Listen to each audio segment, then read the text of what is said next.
Harry Gayton. The problem is you get too excited about them and have them all at once. I know, but Gary Payton. I guarantee it's not like tobacco on the outside. It's got to be something else. You think? I don't think they're allowed to mix. Maybe it's like a cured hemp leaf then, maybe, or something on there. There's definitely some type of plant matter going on. But what type, I am not quite sure. Paul, yes, it's Of course, me. they don't tell you on the package. They just tell you how much THC is in it, basically. Basically, yeah. Got all these labeling rules, and none of them seem to serve the consumer at all. You know, but whatever. We're just trying to smoke it. We don't really care that much. Let me see if I can see anything on it. I mean, there's a lot on it. It's just too tiny for my old, decrepit eyes to read. Oh, it's a tobacco-free matte tea leaf. Oh, it's a tea leaf. It was just too shiny for you to see, I think. You don't do good with shiny text. Shiny or small. Yeah. Yeah, it's a tea leaf. It's probably not going to be long till I'm going to be going in to get bifocals on my glasses like my parents have. Oh yeah, like you're supposed to kind of check once a year-ish, so it might be time to look at seeing, getting another peek at your eyes and see how they're doing. So let's get you out again. How are you doing? I'm doing okay. You know, ups and downs, strikes and gutters. The rubles have been drying up lately for my Ukraine propaganda. But, you know how it goes. Chilling like a comrade.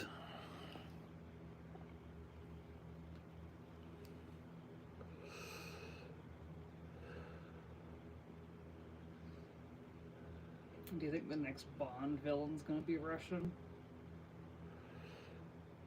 Probably. Either Russian or Iranian. But probably Russian. Or Eastern European loyalist. Mm. Some military commander is loyal to the USSR and take over Belarus or something, you know.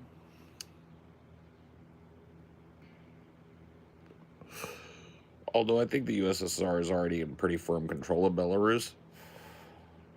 Maybe Poland. Polish, Russian loyalist gets hold of atom bomb. Only Bond can stop him from detonating it. Did you hear that Villeneuve's gonna direct the next Bond? No. He is. That's gonna be a sick Bond. But apparently he doesn't get to pick the Bond. They're not gonna pick a Bond until the script is done. Oh, I thought there was gonna be a chick Bond. Nope, they're not saying who Bond is. There's grousins, but all we know is Villeneuve's gonna... Damn, that's based.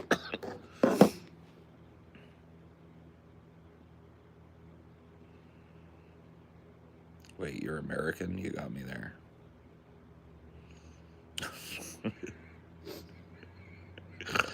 Did I really? Is my Russian accent so good that it fools people now? You keep switching up your accent? Because I can, partner.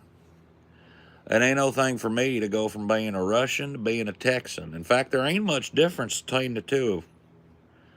You want me to be honest with you? If you really dig down deep, Russians and Texans got a whole lot in common.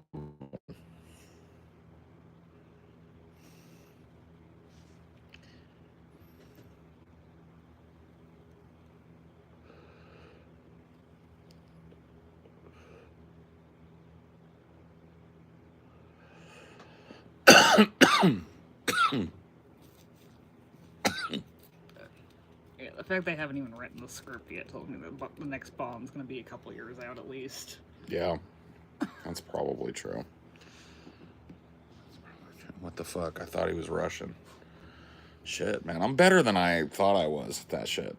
I need to keep that Russian accent in check. I've been doing too much, secret, furtive work with the Russian government.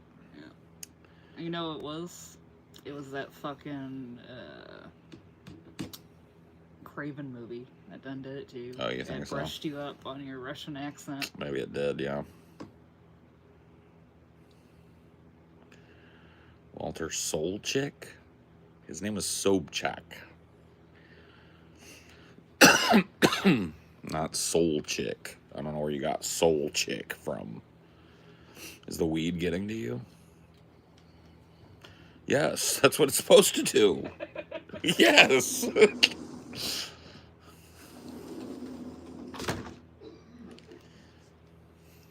Ugh.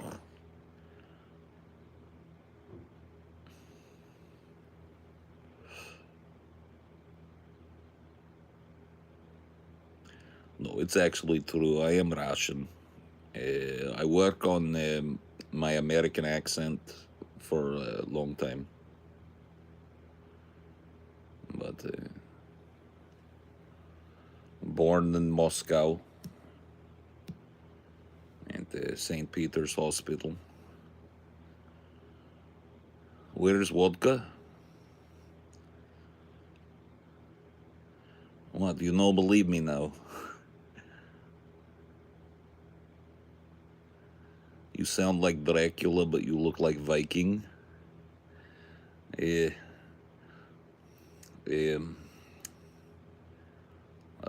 How you say? People are telling me here in Russia that I'm looking Irish.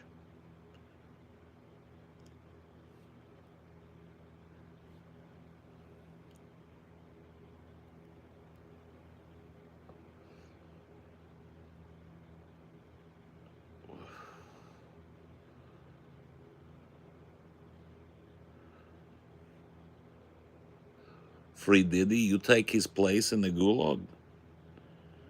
You take his place in the gulag, I free Diddy. But you have to take his place. Do you really believe you want to free Diddy?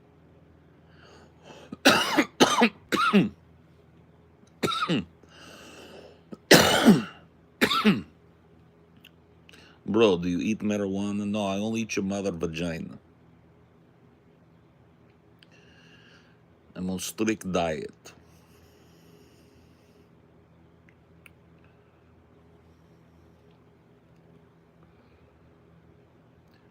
"24/7, 365, only your mother vagina."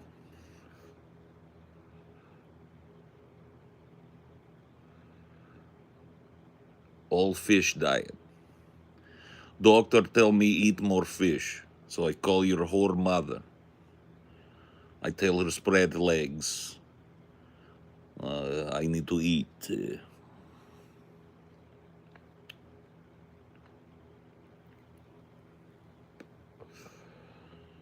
Doctor say fish rich in omega-3. So I eat your mom sloppy puss.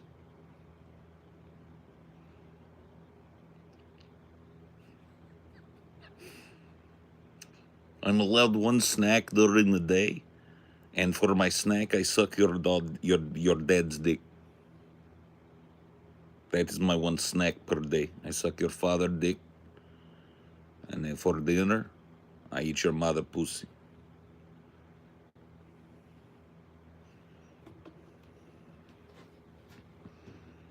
Pause, Dracula. Okay. What else?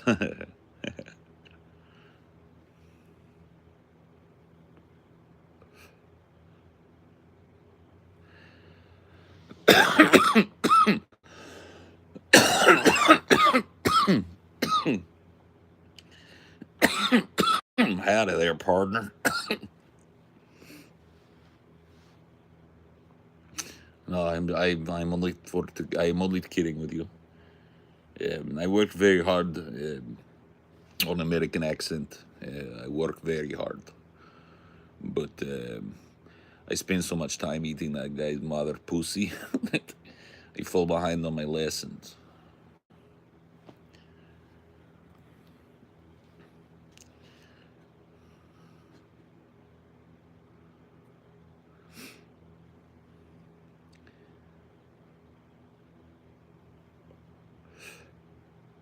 I fall behind.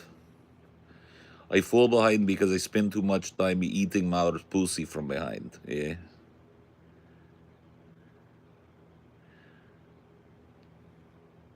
I think so. I think that is what you see.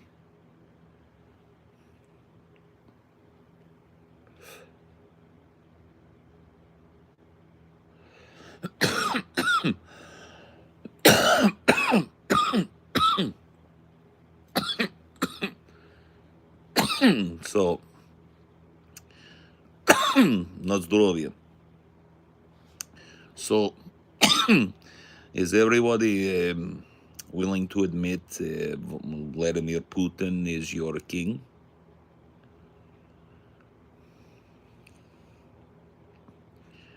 Everybody admit this, yes? Vladimir Putin is your king. Vladimir Putin tell your president what to do? No? Vladimir Putin, he say jump. Trump say I can't jump. I'm too fat. No, like that.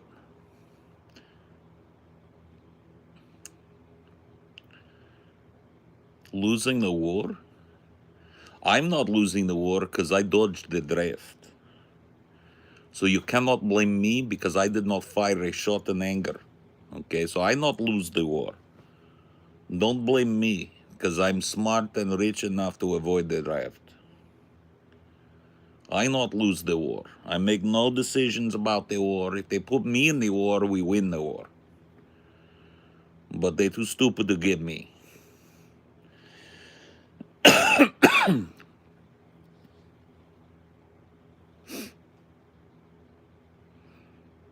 Here, Vladimir Putin is leader. If Vladimir Putin know his leader, why he make Trump dance like a monkey? Eh? You Russian or Ukrainian? I Russian. I'm from Moscow. Born in Chernobylsk.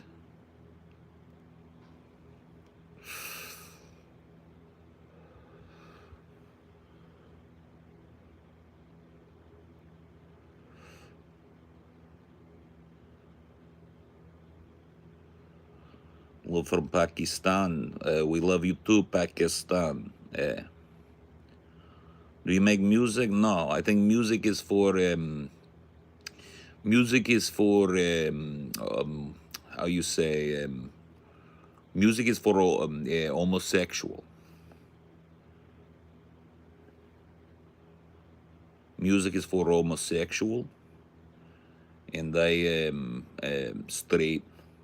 Not I don't swing that way.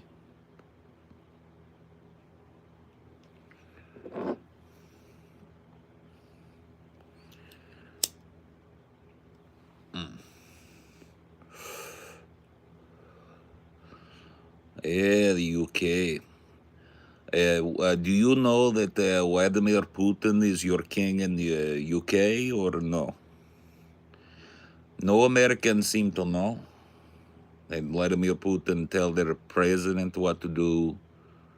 You know, we tell your prime minister what to do, or no?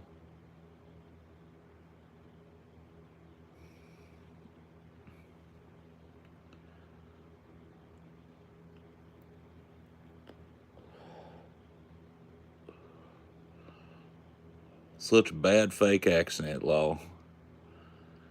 I don't know what the fuck you think is fake about my accent, but I'm born and bred. Absolutely fucking ridiculous for you to say that. Dodge the draft. Son, I did 2 tours in Vietnam. I did a very bad job at dodging the draft by catching it twice.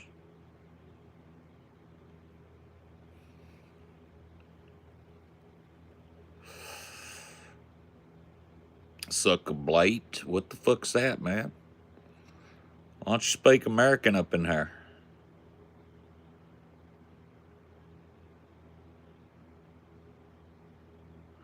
Dude, you look gay as fuck. My friend, your attraction to me has no bearing on my homosexual feelings one way or the other. Now, just because you like to put your pee-pee in me, don't make me gay. All right? That's about you, sir. Now, I can't help this. I am a fucking attractive man, and I can't help that. You want to blame somebody for that? Blame my mama. It's her that did it to me.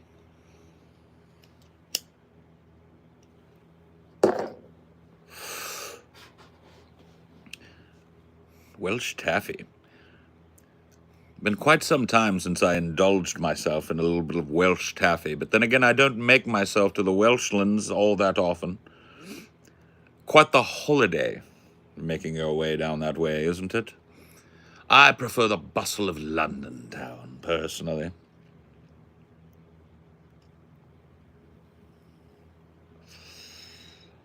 The hustle and bustle of the London streets are like lifeblood in my veins. Yes.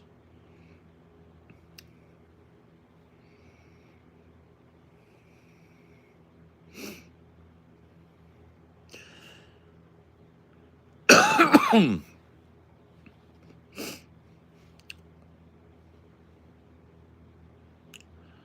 a scale of 1 to 10, how high are you? Now, that is the question, isn't it? And a sticky question indeed. One that I wish I could ask in just as many syllables, but unfortunately, I would have to delve too deeply into the truth.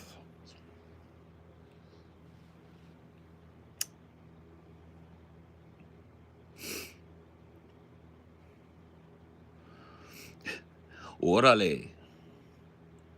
Órale, vato.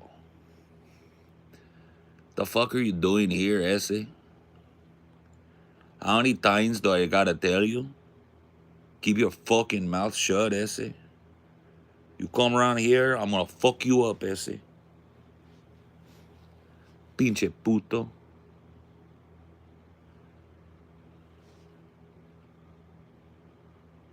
Pinche fucking puto. Talking that fucking mad bullshit, eh? This motherfucker talk that mad bullshit, eh? He never fucking met a motherfucker like me. I make that motherfucker believe in Jesus, eh? You know what I'm talking about? ¿Qué onda? ¿Qué onda, vato?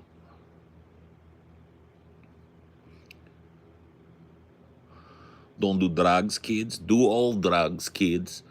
In Russia, in Mother Russia, drug do you. In Russia, drug do you. Now do a Jewish accent then. Oh, if I were a rich man, diddle diddle diddle diddle diddle diddle diddle dum. All day long I'd biddy biddy bum if I were a wealthy man. Can I do African accent? A little bit. I was born in Uganda. I was born in Uganda, a place of magic, a place of enchantment. Here in Uganda, the sun never sets.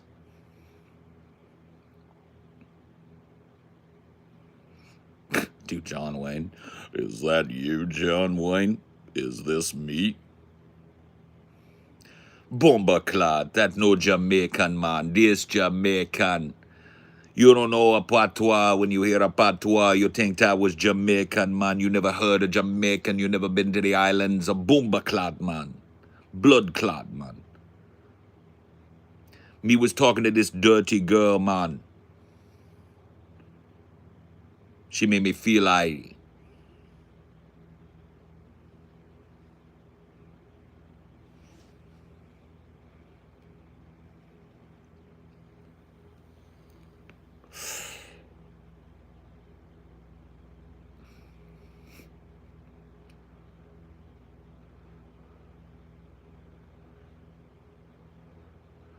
Who wanted to twerk off Anne Frank? Bro, can you do me a huge fucking favor and shut the fuck up, bro?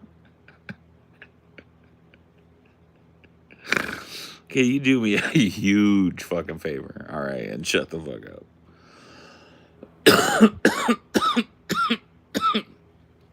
See the N-word, hard R, Napier.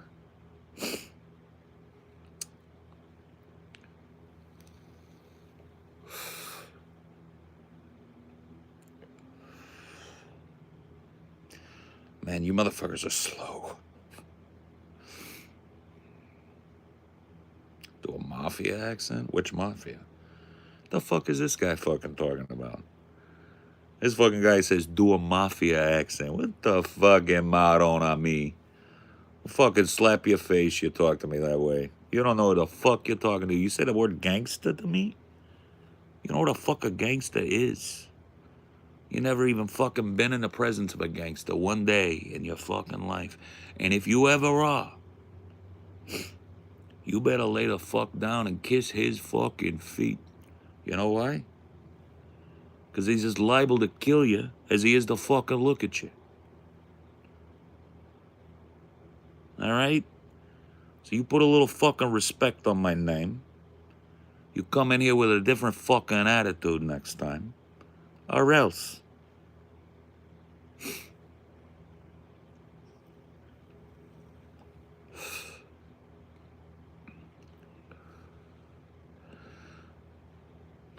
You look like the cheesiest Kamala voter. That's absolutely fucking insane, my friend. I voted party line Trump. I actually wrote in Trump every year that I've ever voted because I knew that one day he'd be the greatest president ever. So I became eligible to vote in 1998, and I cast my first write-in ballot for Donald J. Trump.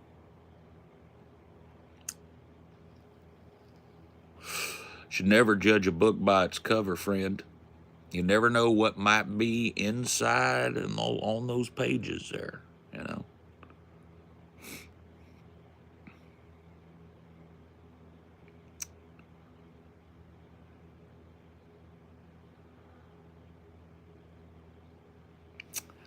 I have nipples, Craig.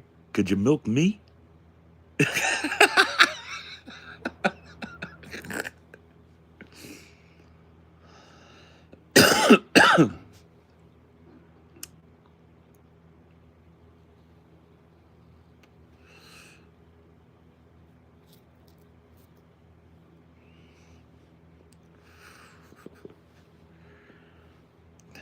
Pole smoker? Oh, hell yeah, dude. Was that a proposition? Well, because off the coop, bro.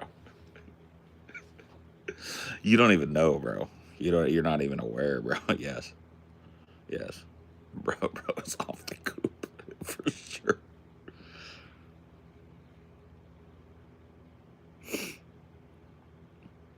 It's okay though, right? Listen, it's a Saturday night. This is when we're all supposed to be off the goop. Am I wrong?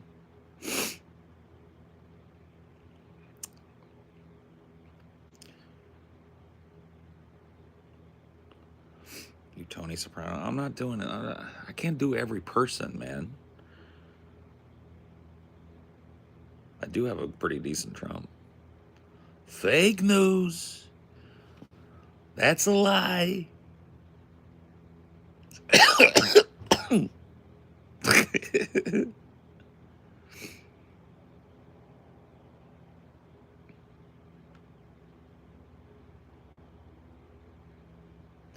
Do a Bernie then. I believe wholeheartedly that Israel has a right to protect itself. And I believe that the United States has a duty to the people of Israel to keep them safe and secure from their enemies.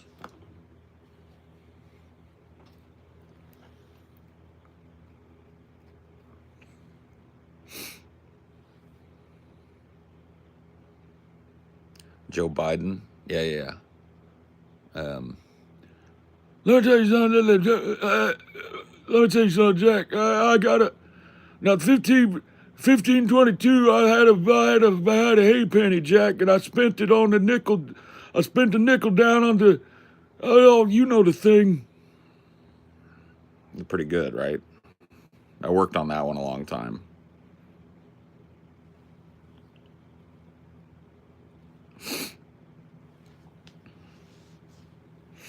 I used to have a good Kamala, but I think I've lost the Kamala. Yeah. I thought for a while there, I was starting to channel Kamala pretty well. I just can't be that boozy without watching her a little bit. You know that we have one of the greatest countries in the world. Oh, isn't that awesome? Yeah, you're too high. I know. I lost it, you know. It's just not relevant anymore, you know.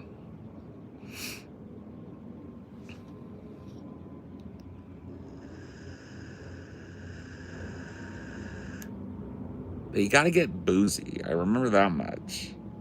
If you think that Donald Trump is going to beat me in November, well, honey, I got news for you. And I've got a bottle of Chardonnay for you in the back as well.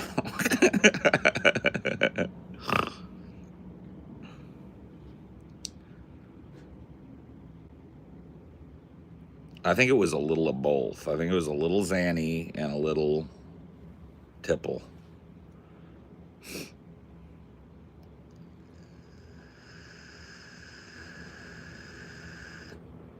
Oh, yeah, dude. I think margaritas is what kept her fucking afloat. I think, like, it was margarita 30 pretty much all day. You know what I mean? On the daily. Oh, yeah. Because, like, dude, she couldn't even go sober into, like, an interview. She sounded, like, tipsy at best in a lot of her interviews and stuff. Just rambling and incoherent, kind of disconnected in the same way a drunk is when they're trying to pretend not to be drunk. Oh, dude, I mean, if I was a betting man, I'd put even money on her being an alcoholic. I mean, if you could, like, prove it, right? One way or the other. I'd let everything ride on she's a fucking alcoholic. And that's just personal experience, man. I just grew up around people, had drinking problems. And once you've been around a lot of that, it becomes super easy to spot it. And she was booze-y. That bitch was drunk. And, you know, I was being asked by people that are ostensibly on my side of the party to vote for that drunk bitch. And I told them to go fuck themselves.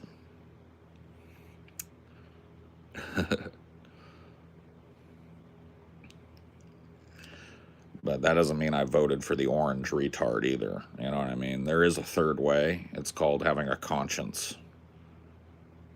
You know what I mean? That's what I did. Well, there's a new article out. If everyone had voted, Harris still would have lost. Fuck. That's got to be devastating. Oh well. Kamala? Fuck no.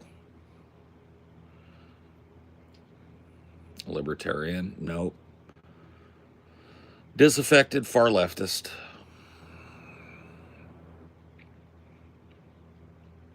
I'm closer to an anarchist probably than anything, although I don't label myself an anarchist.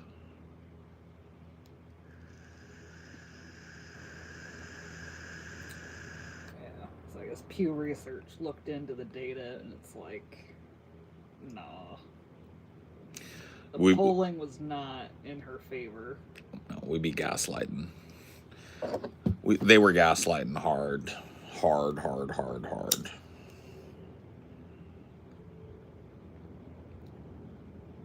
I don't know why they would have expected any different when Biden was polling so low and Kamala was being marketed as young Biden.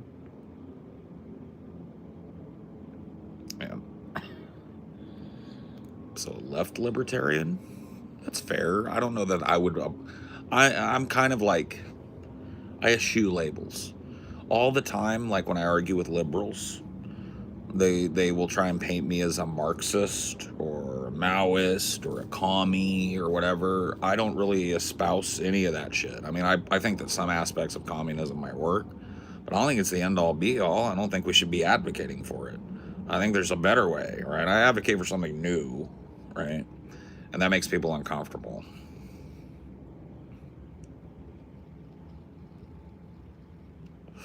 But yeah, I would say I'm roundly libertarian as far as personal expressive rights and personal privacy rights and stuff like that. And I'm roundly left when it comes to social issues and immigration, war, that sort of thing. Social democratic, I guess not really though. See, I'm very anti-DNC.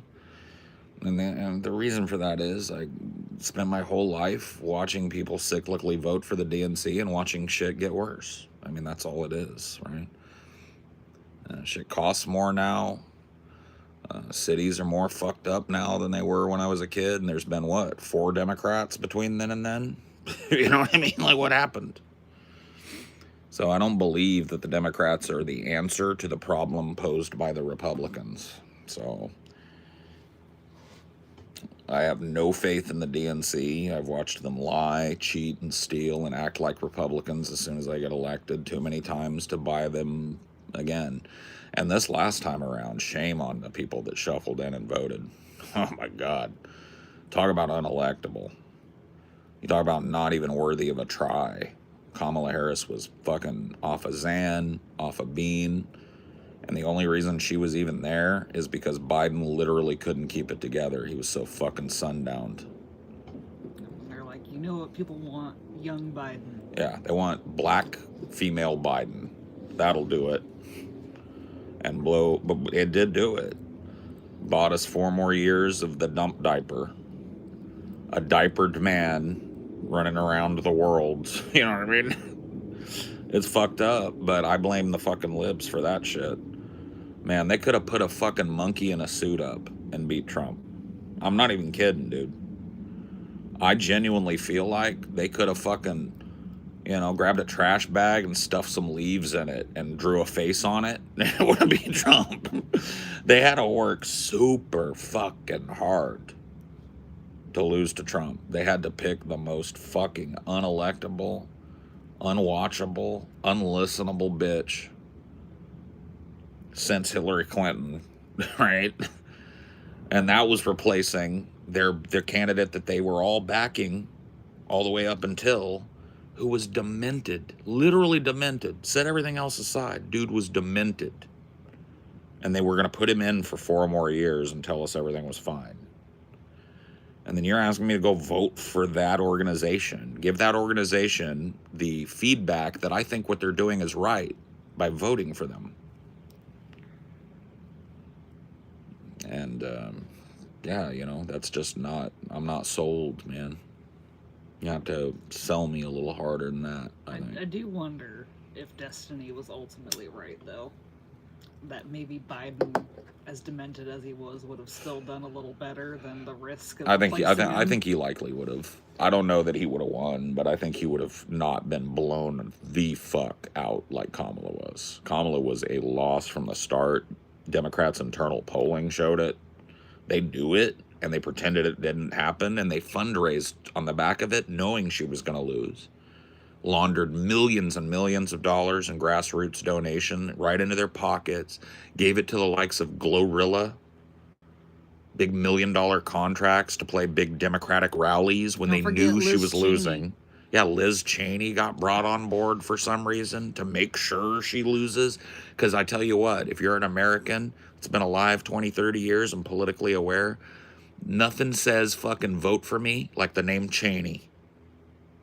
The name Cheney is universally reviled in this country, and for good reason. Dick Cheney, the de facto president of the United States during 9/11, because it certainly wasn't George W. running shit. It was that evil fuck. She grabbed hands with Liz Cheney. Endless parade of cops and authority figures. It's just a Republican Party now, and it has been for a long time. Now they're just saying the quiet part loud. And you're asking me to keep voting for that?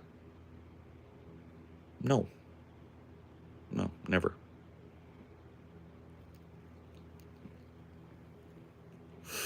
Obama was the best? No. Obama was one of the worst. In fact, you could argue he's one of the worst. Because Obama made everybody in this country believe that change was possible, and then he refused to implement it. Did nothing. Sat on his laurels, sat on his haunches, allowed Citizens United to happen. Yeah. Etc. Never closed Gitmo, expanded the wars, built the facilities where families are separated when people are gaffled up out of the country and deported. Deported more people in his first term than George W. Bush did in 2 terms.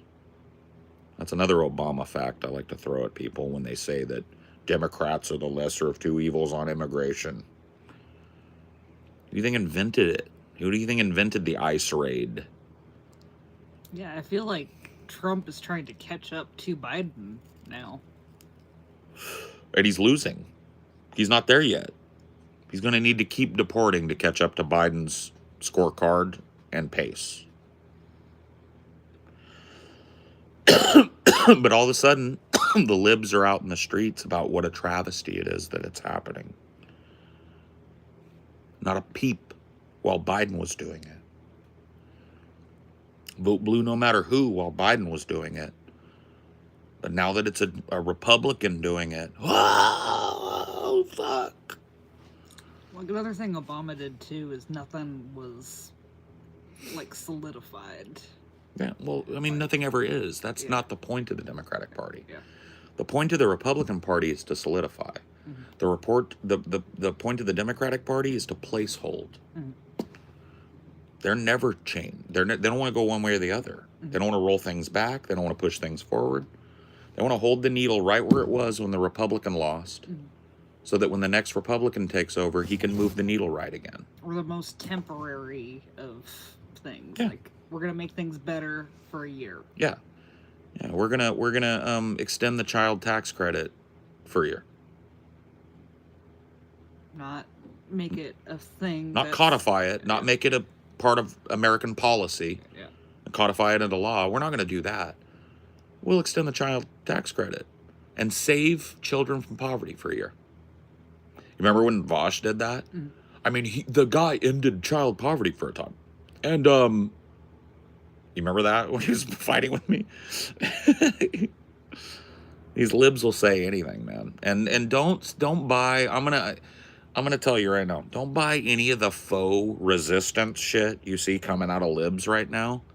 Because that shit'll dry up as soon as there's an unelectable candidate to gaslight us all into trying to get us to vote for him. How do you feel about a lot of Democrats in the House voting against impeachment? I mean, I don't blame some of them, because I think that the impeachment debacles in Trump's first term pretty much makes him immune from it. Nobody takes it. It's like the little boy who cried so wolf. You think it was maybe a split of I think it was Democrats not wanting to rock the boat and Democrats that just knew it wasn't going to go anywhere? They know that failing to impeach Trump again, or failing to try Trump and get him out again, right? Because he was successfully impeached 3 times in the House. But nothing ever came of it. Not removed from office, was never even sanctioned. So they know that that's a bad look, and they know that the American people are sick of the narrative every time there's a Republican, he's impeached. Mm-hmm. Plus, they don't want to set that precedent because Mm-hmm. Trump is talking about impeaching Biden the whole time. But they already set that precedent.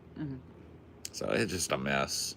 There's no honesty, there's no common sense anymore, and there's definitely no service to the people, to the constituency that these people are sent there to represent. It's all about money, and it's all about influence. And it's killing everybody. It's killing us. It's killing you. It's killing me. It's killing our economy. It's killing the globe. It's killing the climate. And the best libs have is vote for the fucking warmonger that blew the shit out of Gaza, blew the shit out of Ukraine, right?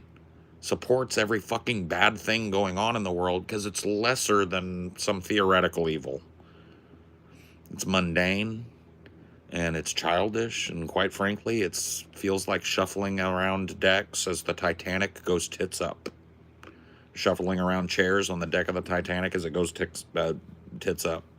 That's what it feels like to me. It feels like there's a disaster going on, and everybody's pretending we've got a time for incrementalism, which, by the way, they can't demonstrate works because things have gotten worse in the last 40 years, not better. If incrementalism was true, they could point at how things have gotten better for the average person in the last 40 years, but the truth of the matter is the average person doesn't own a home now, and 40 years ago they could. The average person works 2-3 jobs now. It's getting crazy. Back in the day, 40 years ago, only one person in a household had to work. So if you're going to argue with me that quality of life is better, our schools have rotted, right? I used to work at the very schools I went to. I got a decent education, but now the schools had 40-to-1 class sizes, overflowing with kids. They needed to build new schools, but there's no money for that. They needed way more teachers than they had, but there's no money for that either. So nobody's getting a better education now. People make less money now. Everything's more expensive now. But for some reason, incrementalists will tell you they've been doing a good job for the last 40 years. I don't buy it. I don't buy the prescription, right?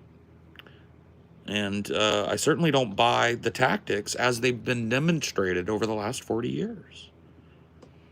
We have been hearing from libs my whole life. Hold your nose and vote for the corporate overlord.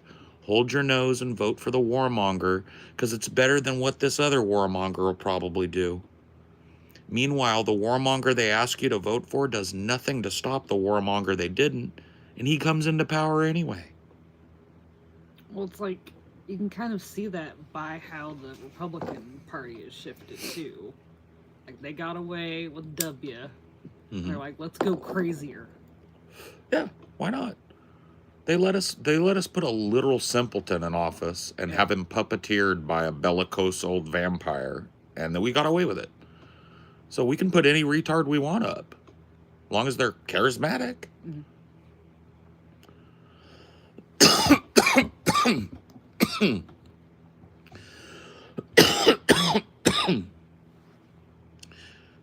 Why don't we all vote for the CPUSA? What is this? Oh, Communist Party USA. I feel like if we all voted for the Communist Party, it would force the two parties.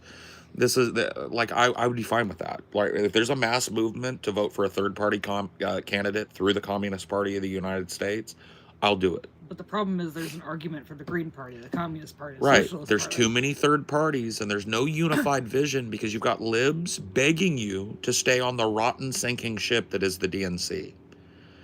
Telling you and wagging their finger at you and literally shouting expletives at you to get you to vote for the very people who have ruined this place and will continue to. And this time around, they straight up told you to your face they plan to continue to. Mm-hmm. And you still were going to vote for them. So that's their plan. Run America further into the ground like we've done, doing their plan for the last 40 years, right? That's their plan.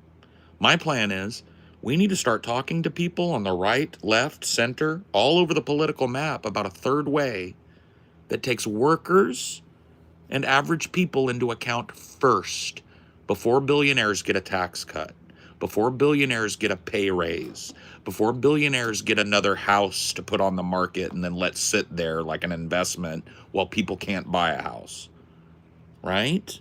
Another yacht for their yacht. And I think if we start doing that, that might make some headway in the next 40 years. Would you say that the right has a better chance of coalescing around like libertarians and the left does against picking the Greens or something? Or do you think they're about the same? No, they're about the same. The libertarians are a spoiler candidacy for the right, and they're always yelling at the libertarian to drop out and endorse and all. It's the same shit. Third parties are kept weak because the common knowledge that's passed around is that they can't be done. Where's the source of that statement? The parties that exist. Why would they say something like that? Because they don't want a third party. They'd like to remain the uniparty and keep the hand and glove extraction going on. And they've done it for 40 years, and they've raped this planet. And they want to continue doing it, and the plan is let them. You know, I guess. So yeah.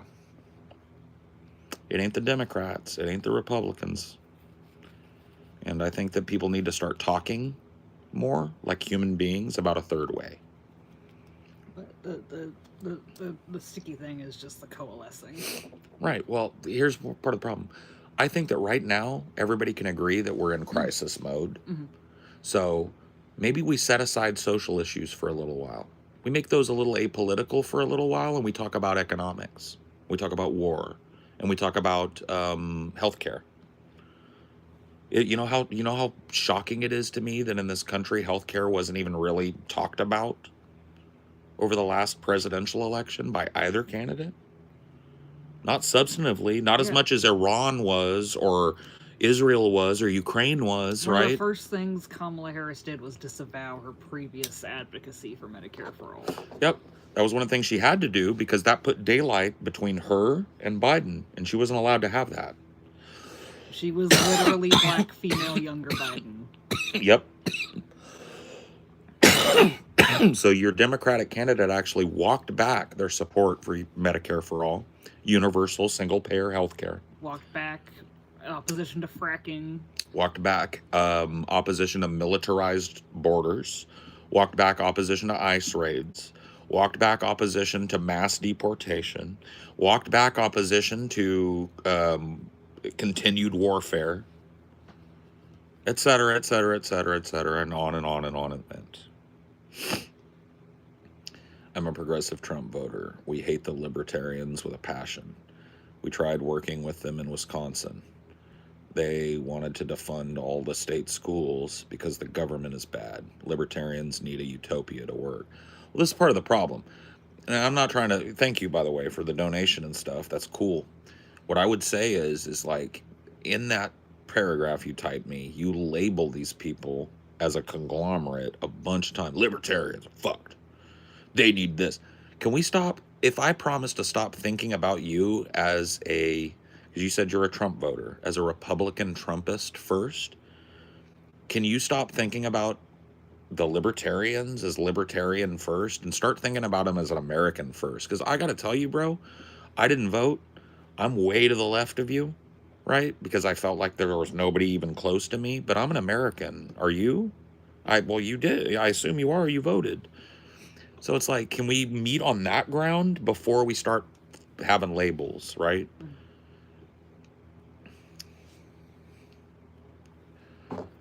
Their leadership may be bad, man, but that's not everybody that's part of that, right? I'm just saying, people are drawn to it because they want that third way, the same way people in like the Green Party want that third way, but they just don't know how to coalesce enough people. Yeah. I've got some crazy ass left-wing opinions that if you judged me on those, I would chase you out of the room. But I know the difference between wanting something to happen and feasibility. And I know how to work with people towards a common goal that's better than what we got, right? And I think we need to foster that kind of energy right now, rather than this like, fuck you, toss a label at you and throw you in the trash, right? Because I think people are a lot more fucking like willing to sit and listen than we give them credit for. But maybe I'm wrong, you know what I mean? I'm not trying to say I know, but that's how I feel, you know? I think the problem is that even the third way party, well, that's why I'm saying the ones that exist are tainted. We need something grassroots and something new and something that doesn't shame you if you believe some social shit, because that shit is set aside, right? I don't care that you're a Trump voter. I'm not going to shame you for that, because now we're going this third way together and we're all going to get better for it. We're all going to get well off of it, right? We're all going to get better health care. We're all going to get better fucking job prospects. We're all going to pay less taxes, right? So let's set aside all this fucking hate and vitriol. We can come back to this shit. It's stuff that has to be worked out, but man, the world's burning. So I'm willing to reach my hand over and say, hey man, look, one thing leads to another in these types of conversation, but let me tell you where I'm an American. And that is just the truth, man. That's just the truth. I got some wild fucking beliefs, but I am first and foremost an American, and I care about this place, and I care about the people that live in it. And I think that's true of a lot of people that voted for Donald Trump, by the way. You don't hear that from people on the left much, but I do believe that that's true, right? And I believe a lot of people on the left feel that way, right? And so if that's true, then can we all get along? You know what I mean?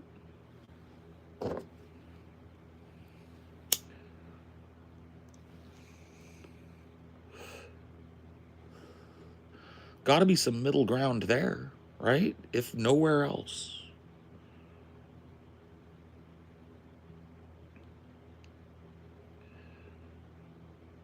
Feel so much shame for what has happened that I failed to stop. I should have been stronger, and I hate myself so much that I wasn't. Bro, hating yourself is a fool's errand. Let it go. Let it go. It was never yours to stop. You're not He-Man, you're not Superman, you're not Jesus Christ, you're not fucking Krishna. Okay, you don't have superpower. You're one dude in a sea of lies, deceit, fraud, militarism, industrialism, just a soup of disgusting, exploitative fraud. And you're living in a collapsing empire, right? Give yourself a little fucking credit for surviving. How about that? You made it this far, bro. And you want to know, I don't even know you, bro. But your words fucking hit me. So let me hit you back. I don't even know you. Where are you at? Right? Where are you at? So you're a lone, broke trans woman who's just waiting to be taken to the camps. People have instilled you with fear. Do you understand that the ability for you to say that you're a trans woman puts you in an elite class of trans people in all of human history? Do you know how long trans people have not been able to say and be who they are? People have instilled you with so much fear that you can't enjoy the simple fact that you're here. You made it. Not a lot of people make it through being trans. Not a lot of people make it through being young and trans. And you know that. You did. Why is that not worth celebrating, but all the rest of it is worth lamenting? Be honest with yourself. Don't sell yourself short, and don't put the world on your shoulders. You're not Atlas. Nobody asked you to lift it, and nobody expected you to lift it.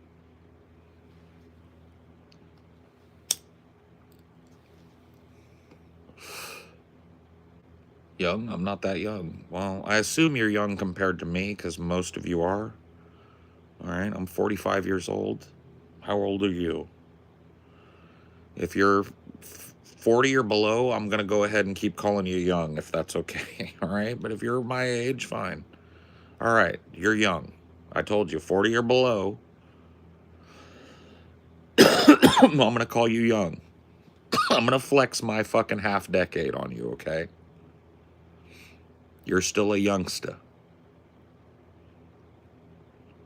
Hey, by the time you came out and you were just a little grub, I was eating, pooping in the toilet, feeding myself with a fork, macking on chicks. You know what I mean? That counts for something.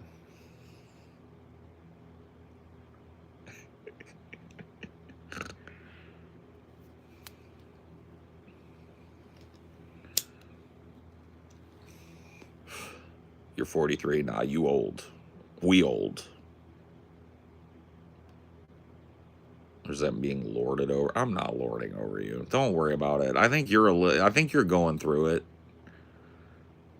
Yeah, I wasn't lord. I was just trying to cheer you up a little bit. Most people like to be young. You know what I mean? But if you don't want me to call you young, I think 40 is pretty fucking. I honestly, let's be fucking real. All kayfabe bullshit aside, right? I think 45 is pretty fucking young. It ain't like I'm 80, right?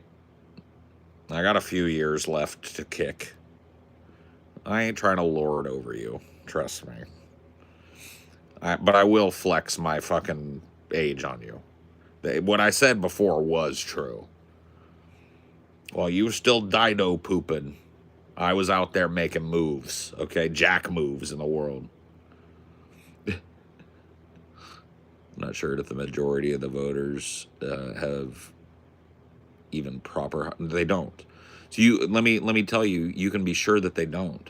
So the Department of Education statistics say that 60% of adults in America today read at or below a fourth grade level.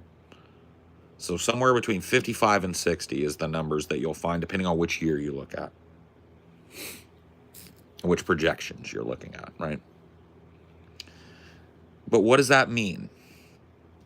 That means if there's a group of 10 people standing around, 6 of them can't read. I'll say that again. And a lot of people go like, what? That ain't true. You can go look into it. This is Department of Education statistics on the reading level of the average adult in this country. The average adult in this country reads at or below a fourth grade level, and a preponderance of them read below. Fourth grade is when you graduate from reading things like One Fish, Two Fish, Red Fish, Blue Fish, and you pick up your first children's young adult novel and you're assigned to it. That's where the curriculum is, even to this day. You'll read something like Where the Red Fern Grows or Hatchet, and most people can barely get through that.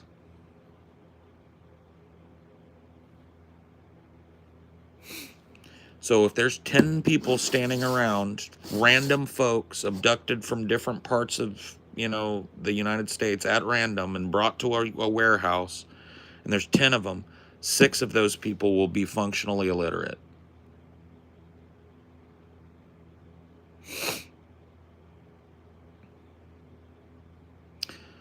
By the way, I say functionally illiterate because they read at a fourth grade level at best, and the average application for an apartment is written at an eighth grade level. So the average adult in this country reads at 4 grade levels behind what they need to understand a lease agreement for an apartment or a car. Those types of documents are written at an 8th grade comprehension level. Reading comprehension level 8th grade. 60% of adults read at a 4th grade level. So they are 4 grade levels behind being able to read a contract and sign it.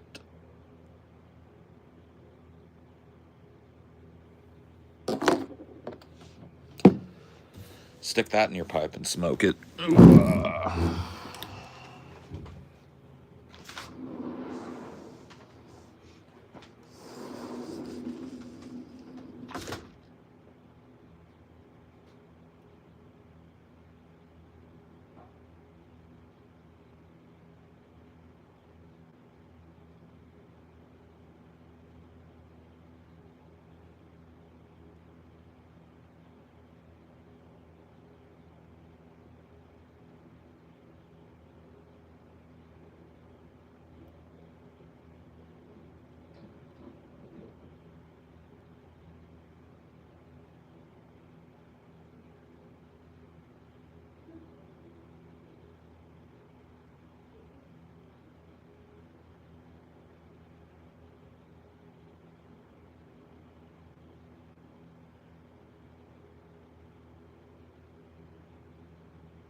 start a topic and then fuck off without warning. I mean, what am I supposed to warn you that I'm about to get thirsty?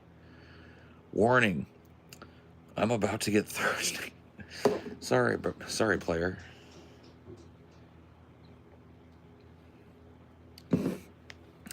Hello, governor. A jolly good spot of tea and all of that rot.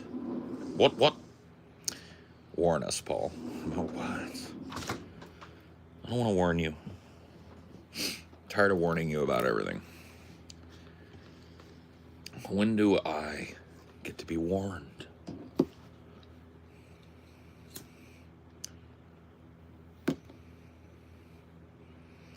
We don't talk like that? Okay, I'm sorry. Chim chimney, chim chimney, chim chim chiroo. I do what I likes and I likes what I do. My bad.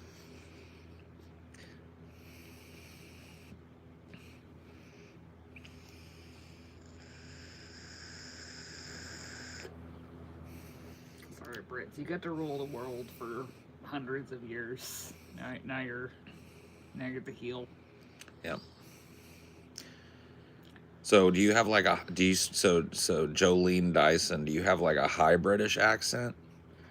So you're like, hello, my name is Jolene Dyson, and I come from West Chesterfordshire, and I hope to attend college. Or are you like, oi, get over here, you fucking slag? You know what I mean? Are you one of them Scousers? Are you one of them Liverpudlians? Like, what are you sounding like?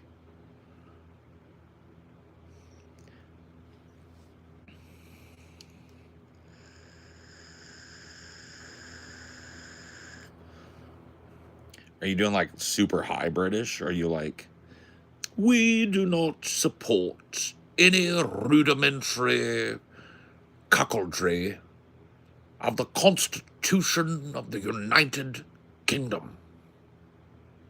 Farmer?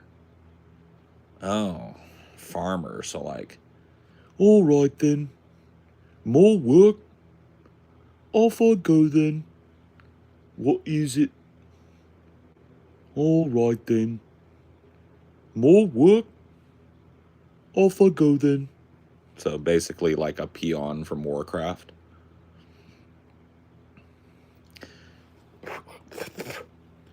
Gnat.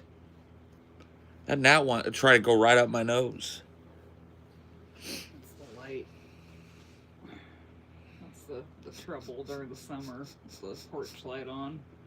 That little bastard was fucking... He tried to do the Death Star maneuver. Yeah. He was going in my sinus. I blew him out, but fuck. And he's still hovering behind your head. You fucking little shit. You better not ever do that again, you little sumbitch. Okay.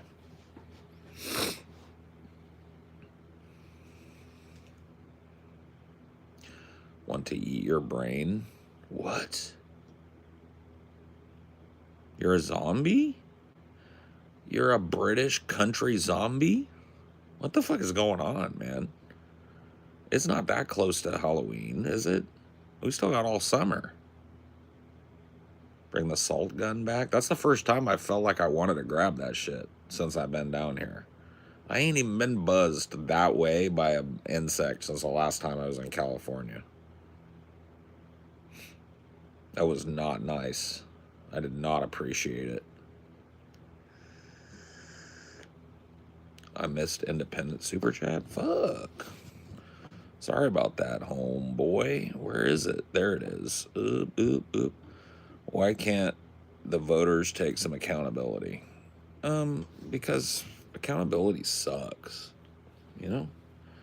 It's boring to have to like be responsible for failures and all that shit. It's boring. Responsibility is boring and it's lame and it's a total buzzkill and a vibe kill. When you're just like trying to like Kamala Max,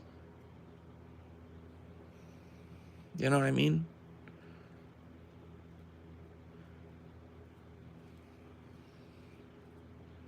when you're on your Kamala wave and somebody just keeps trying to take you off your Kamala wave with like reality and stuff, it sucks. You have to like take accountability for how bad Kamala did. It sucks. So you just blame Trump. You go like, Trump rigged it, even though you made fun of everybody for the Trumpists saying that Biden rigged it. And now they're saying that Trump would have won if more people voted. If everybody voted.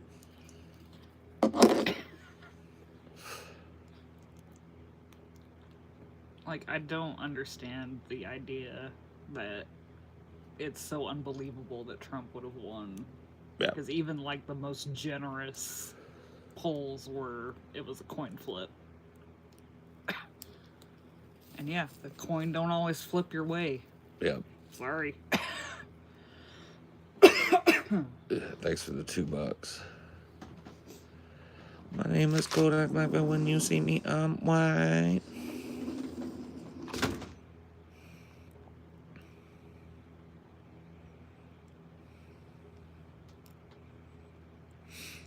I said, I'm a healthy boy. I smoke broccoli.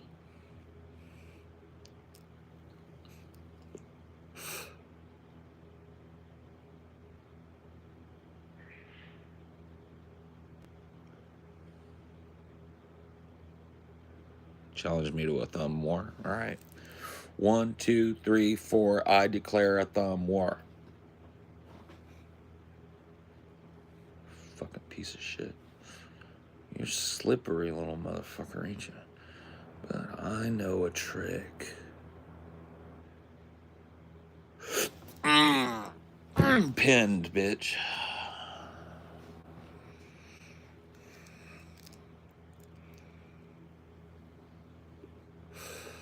You didn't see the snake thumb coming.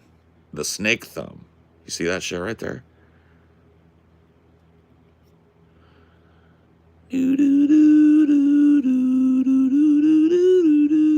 That maneuver right there, it gets them every time because they're like, and then they try and go in and you come around the side.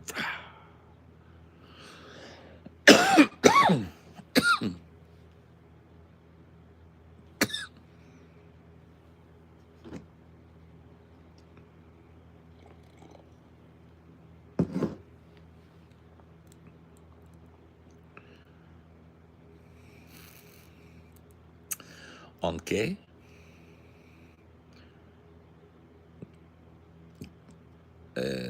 ¿Qué es tu palabra? Más dinero, más problemas.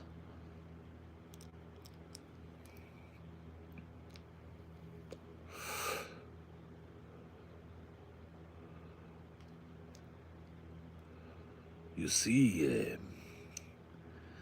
there was a time when I was a younger man, and people would tell me, Sebastian, how many times will you wait for the bus when you can afford the car? And I am 70 years old today, and I still take the bus. I never owned a car. A lot of people, they say, Sebastian, you are crazy. You could afford the car. You did not buy a car. And I tell to them what I tell everybody. I tell to them, más dinero, más problemas. ¿Sí o no?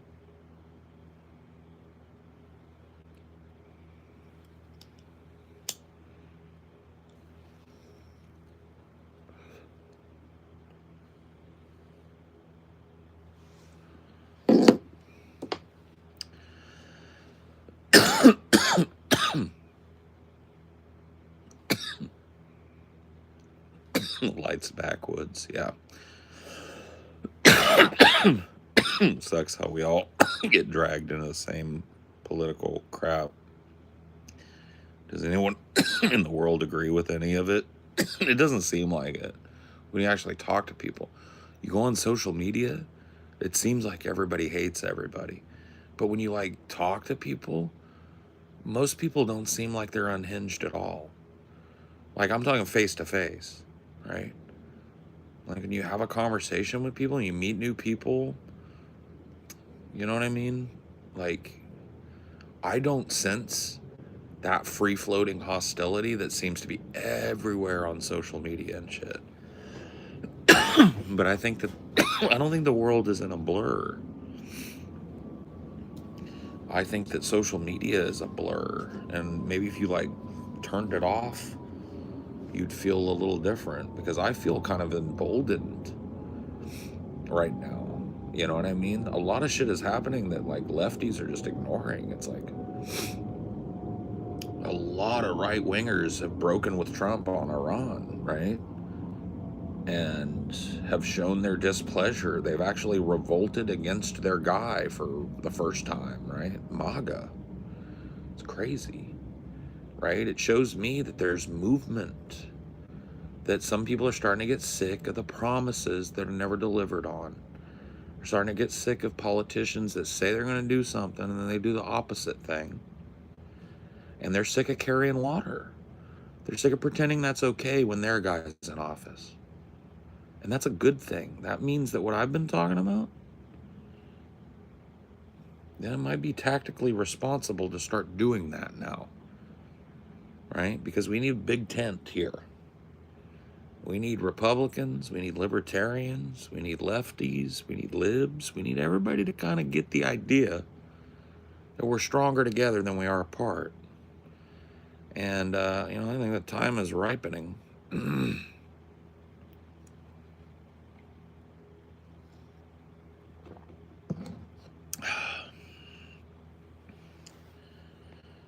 I mean, the American dream has been gone for most people. I mean, way back in like, the 90s, George Carlin said that's why they call it the American dream. Because you gotta be asleep to believe it.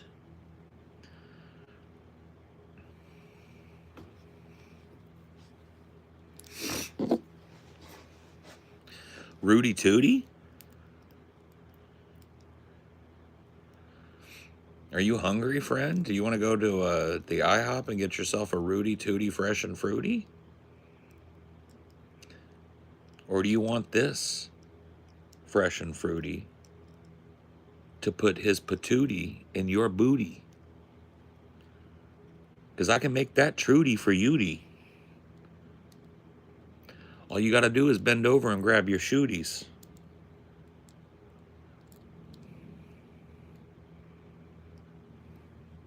Oh, I wasn't talking to you.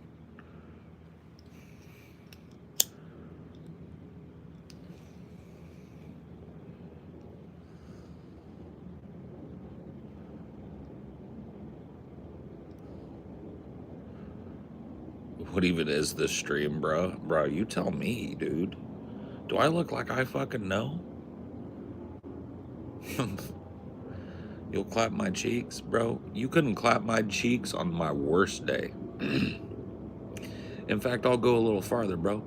You couldn't raise a welt on my fanny if I gave you a free swing. What do you think about that? You couldn't raise a little red welt on my fanny if I gave you a free swing with no restrictions. I'll let you run up. You couldn't put a welt on me, bro. I would absolutely mollywop you, bro. You ever heard the term mollywop? It's when you flip somebody upside down and grab them by their fucking ankles and you use them as a mop, bro.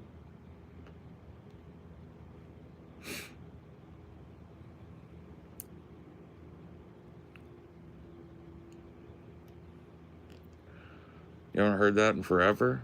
That's because you've never seen an ass beating like I deliver in a long time, motherfucker. I'm old school. My granddaddy shellacked people. People from my era mollywopped a motherfucker.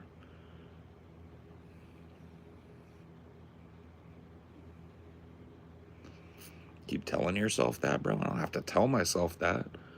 All I gotta do is wait for one of you little bitches to come out from behind the internet and step to my face and watch the look on your face change and all that confidence drain out the first bitch slap that I land on you. Because I'm gonna give it to you open hand.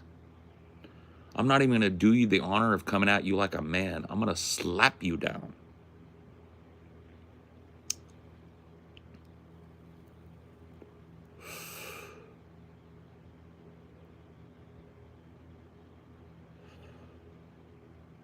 You don't get the fist unless you're a man, bro. Everybody sub-man, they get the open hand, bro. And I've seen the confidence drain out of a motherfucker's eyes so many times, bro, that I'm addicted to it. I love when a motherfucker that hits the gym a little bit walks up to me, because I know all that confidence about to drain out of their face, bro.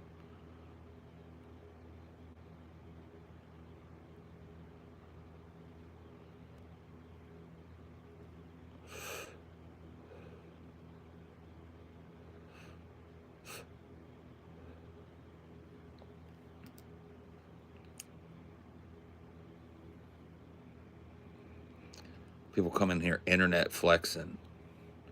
Could you believe it, bro? Could you believe it? Internet flexing. Through the comments of all places, bro.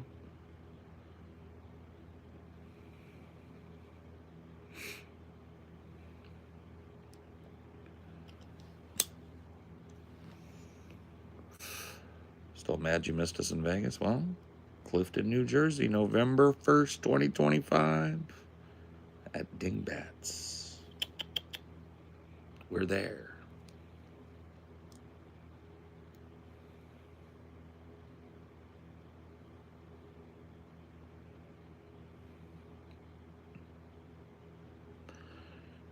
I don't have to wonder what they look like because I've got a superpower, bro.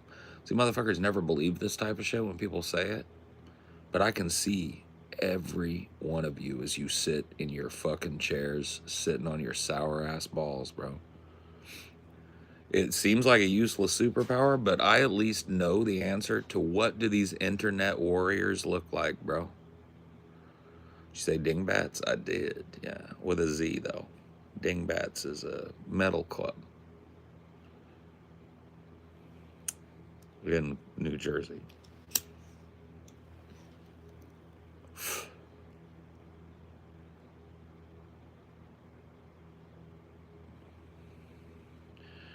What do I think you look like? I don't have, like, once again, I just got done telling you, I don't have to guess, right? So you have long, flowing black hair and very, very smooth, well-kempt tan skin. You have the deepest, deepest chestnut eyes that I've ever seen. And your washboard abs are actually fucking amazing. Yeah, you're like model hot.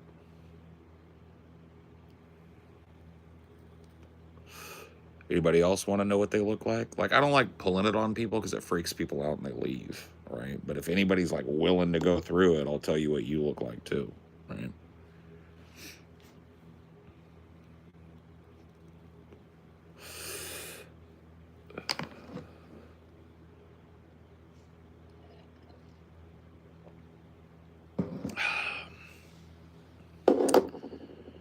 What do you look like? I don't know how to put this lightly. Do you want me to just come right out and say like the most quick thing? Or do you want me to try and like tap dance around feelings and stuff? We should set some rules. Because I don't know. Like, I don't want to offend nobody's, I don't want to hurt nobody's feelings. But, you know, I guess I'll just fucking cut to it. I just feel bad doing this to people sometimes. That last dude was hotter than shit, so, you know what I mean? But, so you, I don't know how to say this. You look like, well, you look like a person who wants to look like a young person in the 90s looks, but you actually look like a 40-something mom that should be driving a minivan. I don't mean, I don't mean that I don't mean that in a bad way, but your name is Katie Holmes. I mean, like, give it to him straight. Okay, I gave it to her. She looks like a fucking soccer mom, and she looks tired. Dark circles. Looks like you need a spa day.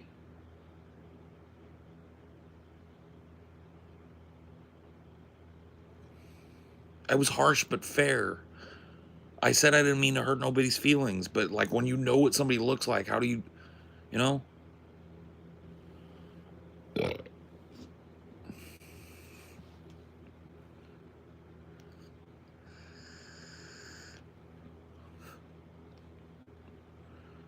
See, nobody believes until they ask me to tell them what they look like, and then it's like they're looking in a mirror.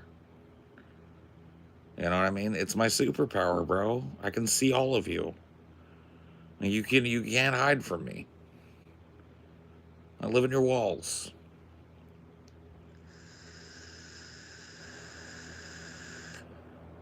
What do I look like? This is entertainment. Okay, so have you ever seen one of those like Swedish black metal bands? You look like one of those dudes, like a fan, but without the makeup. Does that make sense? You look like a Swedish black metal fan, but like when he's just got off of work. So he doesn't have the makeup on. You know what I'm talking about?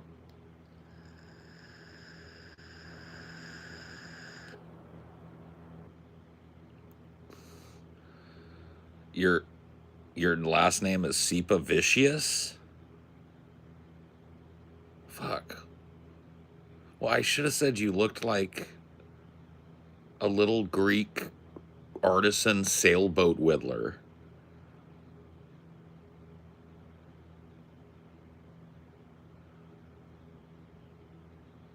Fuck.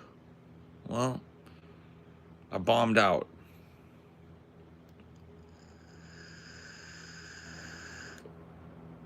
I tried, man. I hit 2 home runs though in a row. That's worth something, man. That was pretty goddamn good because I nailed those first 2. That one dude said straight up, yes, I was right. He does have washboard abs and beautiful chestnut eyes. And that last lady, I mean, I was harsh, but she laughed. She was kind of like, yeah, maybe I do need a little sleep. Maybe I could use a spa day. I'm just trying to be real.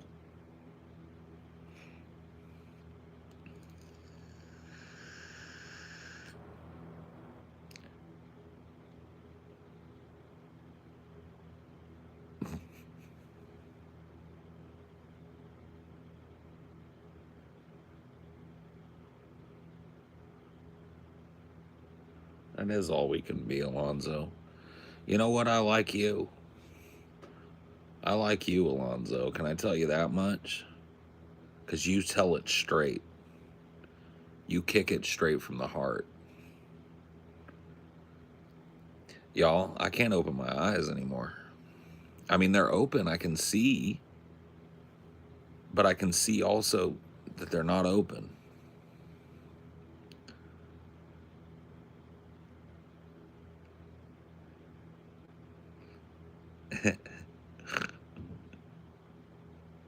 Okay, there we go. I got them to come open again. Crisis averted. What am I smoking on? Gas. Isn't that what you kids call it now? We used to just call it dank ass weed. But now you kids have got to shorten everything, so it's gas now, I guess.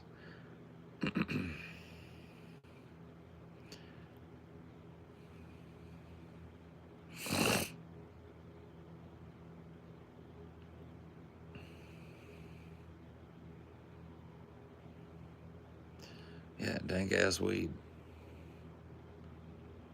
Dank as fuck. Sticky, icky, ooh wee. That was my favorite thing to say. But that was only top shelf buds back in the 90s. Dude, if somebody gave you, like, if your dealer was like, dude, I got the goods, and you opened it up, and you smelt it through the bag, bro, and you looked in there, right? And you could see all them little red hairs and all them little purple veins and shit. and all that crystally dustily shit up on that bitch. And there was no other word for it but ooh wee. Ooh, that's the ooh wee. So that's what we called like the top shelf back in the day. The top shelf was that ooh wee.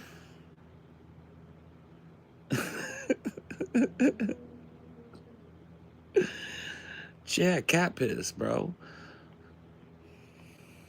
Yeah, cat piss. That's an old that's old terminology. Like I heard my fucking parents and shit calling weed cat piss back in the day. Certain strains of weed kind of do smell a little cat pissy when they're left in the air. You know what I mean? One of them things, bro.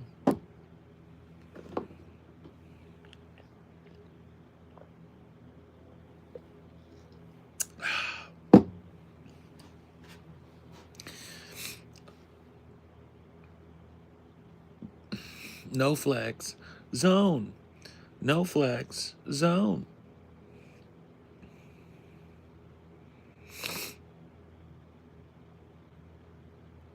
Not raging. No, that's cool, bro. I don't think you're raging, man. It's all good, man. Do you want to talk about something? I'm hella stoned, but like I'll answer any question, bro. Because here's another superpower I got that chat will be interested in, I think. I can answer any question correctly. I know everything, right? It's fucked up to say that because it sounds all full of myself, but I literally know every goddamn fucking thing. Like, there's no question you could ask me that I don't have the answer to. And you could be stupid with it and ask me some dumb math question. I'll just give you the fucking answer and move on. But, like, you could ask me deep questions about yourself, about philosophy, about religion, right? The cosmos and the nature of reality, right?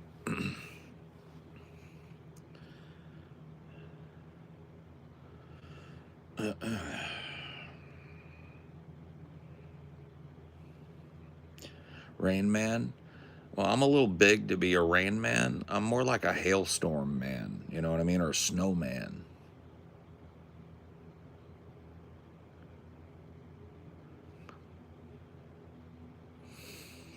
Favorite school of thought you subscribe to? Subscribe to meaning that I believe are true or that I enjoy considering. Like, what do you mean by subscribe to? Because I think I like a lot of schools of thought, but I don't necessarily agree with all of them. You know what I mean?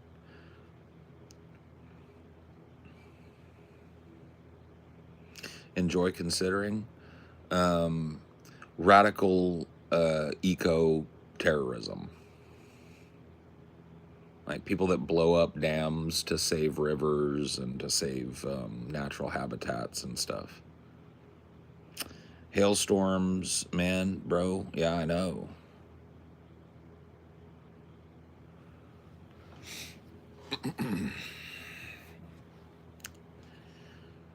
No, I'm just being honest with you. I told you I'd answer any fucking question 100% honestly, and I'm not a liar, bro. You told me like my favorite school of thought that I subscribe to. My favorite, dude. I'll tell you. I'll go even deeper, dude. My favorite living philosopher's name is Derek Jensen, and he is exactly what I said. He advocates for people to blow up dams and iron gates that block salmon spawns and shit. He's a rewilder. He believes that civilization is is completely irredeemable, and that it's bound to fail. It's based on cyclical failure, and that it's destroying the planet. Right? Do I agree with every prescription that he has? Nah, but I really like him though. I really like listening to him.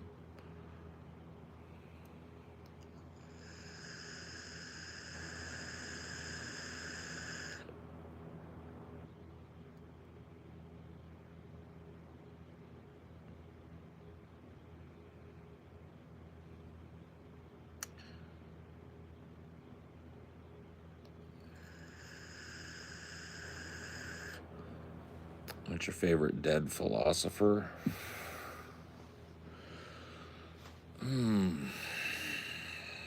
Gotta be dead, huh? Uh, William Shakespeare? Counts, right? Or whoever William Shakespeare was the pen name of, maybe, you know? There's a lot of people that say it's Lord Byron or something, but whoever Shakespeare was, how about that? One of the most important philosophers of all time.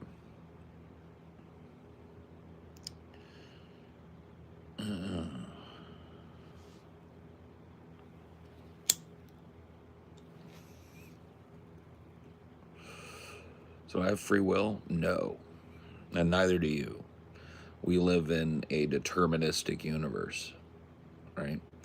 Well, I can explain if you want. I can go a little deeper into it if you want. A lot of people think they have free will, but what they don't understand is that every choice that they have is based on a bunch of things they have no control over, right? So the only reason why they're sitting at a job and choosing whether to quit it and have a child or keep working it and put off having a kid, right?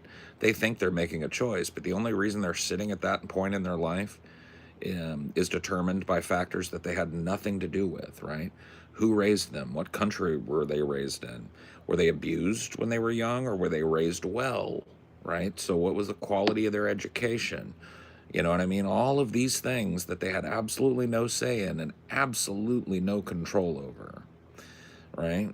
But then when a person is presented with a choice, they say, well, I have free will.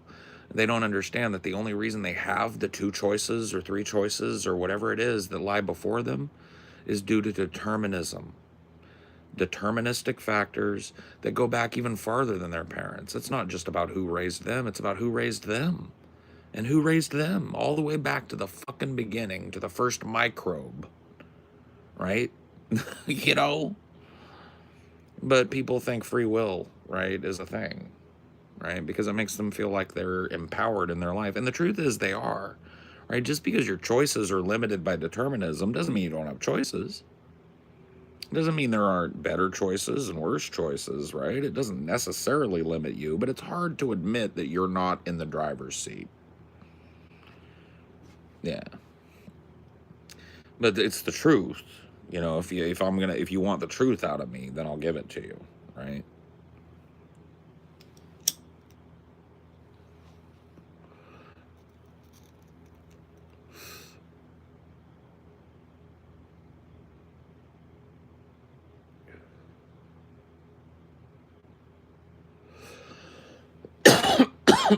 Next.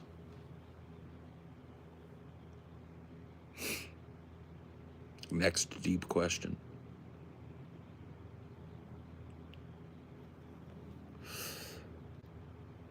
Yeah. Free will is a pleasant fiction. Isn't it also scientifically proven your brain makes a choice milliseconds before your body physically takes an action on that choice? I haven't heard that. I'm not sure. Wait, I'm saying I know everything. Yes, that is true. I forgot I said I know everything. Fuck. Yes. It's the cause of all suffering. Human ignorance. And ignorance is broad, right? It means self-serving nature without considering others or the health of the land base, right? That is the cause of all human suffering at this point in time, is ignorance. And the only way to fight it is education. The only way to fight it is to empower people to take control of the world, right? The reason why we have instead of like a fresh candidate every year, we've got two crusty ass vampires that are like 80 or pushing it, is because, like, you know, they've closed all the doors to power to people that are younger than 80. So, and guess what? Like, they're never going to give it to you unless you want to wait till you're 80 and you're a fucking crusted out vampire like them. And even then, you're going to be so used up and spent and stupid because you went through the fucking public education system that nobody's going to want you, right? So there's no path for you, is what I'm saying. Is life rigged? What do you mean by rigged? You mean like there's somebody pulling the strings against you, or like there's like a simulation where we're all programmed to do what we think we're making choice. Like, what are we talking about? Rigged. What about greed? Well, greed is ignorance, right? Self-serving greed at the expense of the base of land that you live on, which is what we engage in every single day, by the way. Me included. I'm not like some fucking perfect person. I'm just as bad as everybody else, but I'm just saying, right? We're being honest here. So greed is ignorance. Greed is ignorance of the truth about yourself, right? If you want to get real fucking like almost metaphysical with it.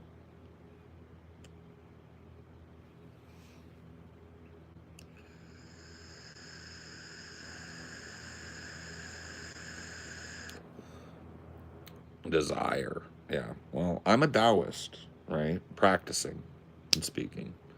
But I don't know that I buy that desire is the cause of all suffering, right? At least I'm not ready to accept that transcendental truth just yet. I'm skeptical because I see ignorance shining through, right? Everything I see in society, I feel traces right back to ignorance. And I believe ignorance to be pretty broad, like I said, self-serving, greedy, impulsive, lacking in historical context, right? So, but I don't disagree.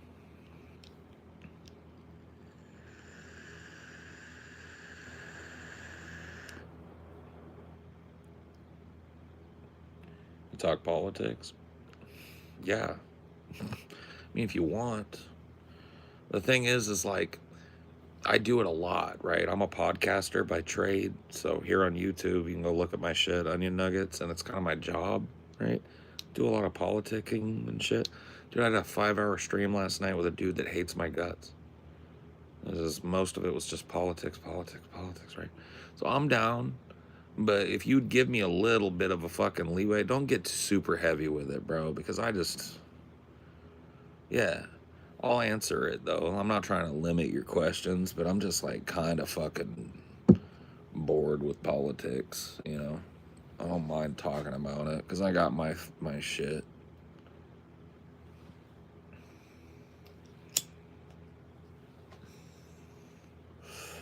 I got my thing that I do, you know, and I don't try to impose that on other people. Not all the time, at least, man. I can get fucking stoned and chill.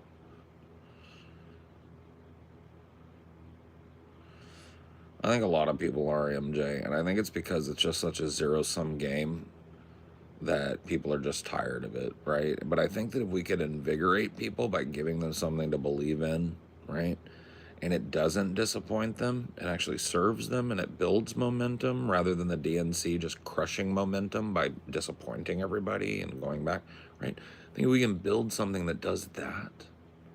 Starts locally, gets a few little seats in local city councils and grows in momentum, right? I think we start working on that, we'll be better off in 40 years than if everybody just gets political once every 2 to 4 years, shuffles in, votes for the D or an R, and then goes home and yells at people on Twitter. That seems to be the prescription of a lot of these people, right? I think we should start now building something that it takes advantage of the fact that people on both sides seem to kind of like they're starting to understand, I think, that it's bullshit. So,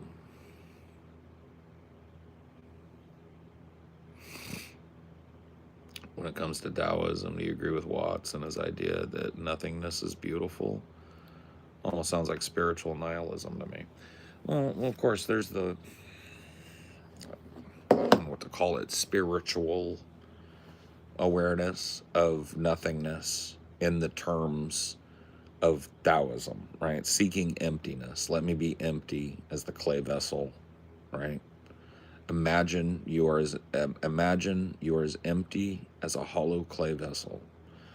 Emptiness is a very, very, very, very common topic, not just in the Tao Te Ching, but in supporting texts and in Taoist philosophy. and emptiness and nothingness are kind of synonymous, given the fact that the Tao is an ancient dialect of Chinese that doesn't exist today, and so translations directly from it to English are pretty rough. And so emptiness, nothingness, right? So there's the spiritual side of me that really understands what Alan Watts is saying about nothingness being beautiful. And then there's the intellectual brain part that goes, well, like nothingness isn't real. Like nothingness doesn't exist. You can't see nothingness. But that, I think that's kind of the point of Taoism, right? One of the things that was Zen koans. I started exploring the possibility of taking on a religious practice a couple of years ago, and I started with Zen Buddhism because I already did mindfulness meditation. I've been a meditator for about 20 years, and I felt like, okay, well, maybe that's where I should go, right? It seems interesting. So I started there, and I found these koans that were just so calming to me, and I contemplated them a lot. And I started to think, why do these help me so much? Because there doesn't seem to be a traditional story arc to most of them, right? There doesn't seem to be a point. And when there is a point, it seems to be very obvious.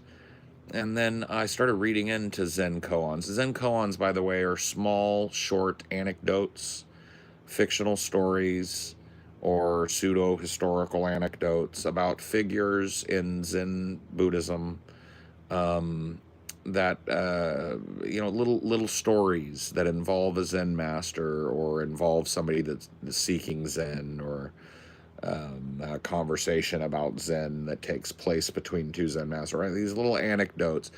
And when I looked into Zen koans, I found out this amazing fact about them that just kind of blew my mind. It's going to seem very simple, but it really blew my mind. Zen koans are not designed to make you think. They're designed to make you stop thinking. They're literally designed as speed bumps for an overactive mind, because they don't give you the neat rise, fall resolution that a story or a joke would usually. They're open-ended, and they invite calm contemplation and listening, rather than trying to put a bow on it or guessing, right? And so once again, the reason not to get too far afield on the nothingness, right? But for me, it was during my meditations while listening to Zen koans that I first feel like I experienced what Alan Watts talks about when he says the beauty of nothingness. Because the first time it really helped me, I was on a fat fistful of fucking potent ass shrooms, bro. And I was having, like, look, dude, I'm the type of guy that says I've tripped a lot. I've done a lot of LSD and I've done a lot of mushrooms, right? And I'm the type of guy that'll tell you straight up to your face, I don't care. I've never had a bad trip, bro. I've had some heavy trips. I've had a trip that was like, right? Mind-blowing, but I've never had this like, help me, take me to the hospital. Like, that just isn't me, man. And I've taken some fat doses, bro, and I stuffed a mouthful, a big fistful of fucking just potent-ass shrooms. And I chewed that shit up, and I cavemanned it, bro. I took it with a glass of water, just chewed it up, and fucking down it went. And, bro, when I peaked on those shrooms, it was like I couldn't stop crying. And it wasn't like, oh, man, I'm having a bad trip. It's because, dude, my pain was just so unavoidable at that point. It was like all the barriers that you throw up, oh, I got to soldier through. Man, I just needed to cry, bro. And my fucking tears just kept fucking coming. And it's like, I know it's probably scared Amelia, or at least concerned her, right? Because it's like, oh my, are you okay? And I had to come out of it enough to tell her, I'm okay, baby, but this just feels so good. And then once that stopped, I laid down in my bed and I closed my eyes, and I had the most amazing, intrusive though, closed eye visuals, right? And I was just floating on that bed. And I managed somehow to start a video on my phone that I was listening to earlier of Zen koans. And bro, tripping mushrooms, peaking on mushrooms while listening to Zen koans, that's when I first saw beauty in nothingness. And now I can see it, right? But it took me altering my perception to understand what Alan Watts was saying when he said there is ultimate or great beauty in nothingness, right?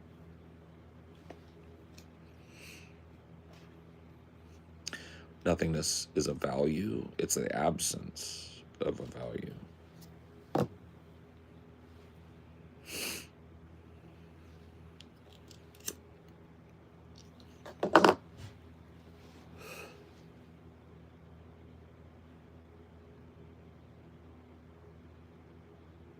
I don't let my girlfriend watch sports. Why not, bro? Don't you think it would be cool, like during the commercials, if she's like, all right, dick me down real quick, and then we'll get back to the game, baby? Like, what the fuck's up with that, bro? I mean, you got a gold mine, you got a bitch that wants to watch sports with you, and you're not even trying to fucking... The athletes are in too good a shape. Bro, is she with one of them? That's why during the commercials, you show her why she's not with an athlete. She's with Easy.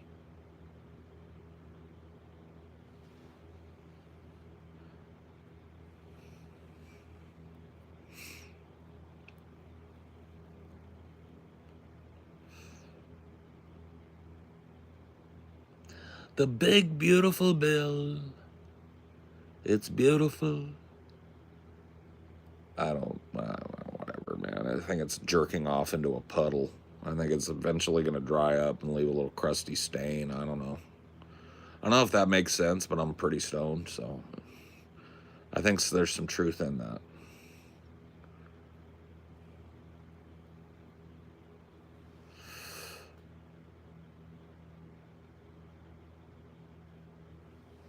How's my night going? Bro, I'm high as a kite.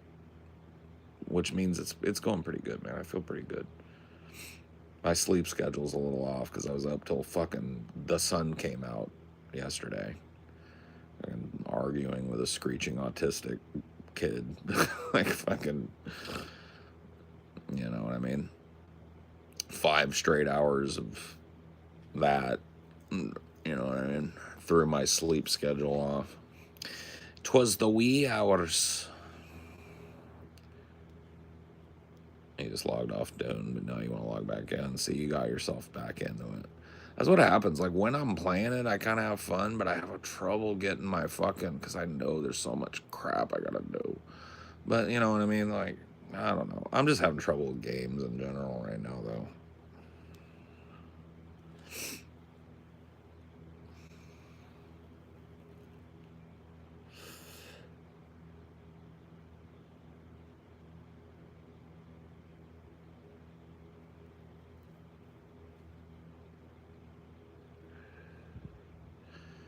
Can you get $20? What are you willing to do for it? Like, you do some chores or anything? Or you just want me to slap a 20 on you? Like, are you going to get me back? Or is this just like a donation to the fucking whoever you are fund? Like, I got questions, man. Motherfucker just doesn't walk up to you and go like, hey, give me $20. If they don't have a knife, I tell them to fuck you, usually, right? So, like, but I'm willing to listen. Halfway through the combo you had with chemical dirt. Oh man, it just keeps getting better. Dude, TJ told me the funniest thing today. He said, because on their little subreddit, they're just bitching about how unfair Phoebe was as a moderator. And TJ was like, yeah, you know, that's what the victors always do. Claim about how they were treated unfairly. Whine and bitch about how they were treated unfairly. That's what people that are celebrating a victory do. And I was like, oh my God, so fucking true. It's so fucking true, bro.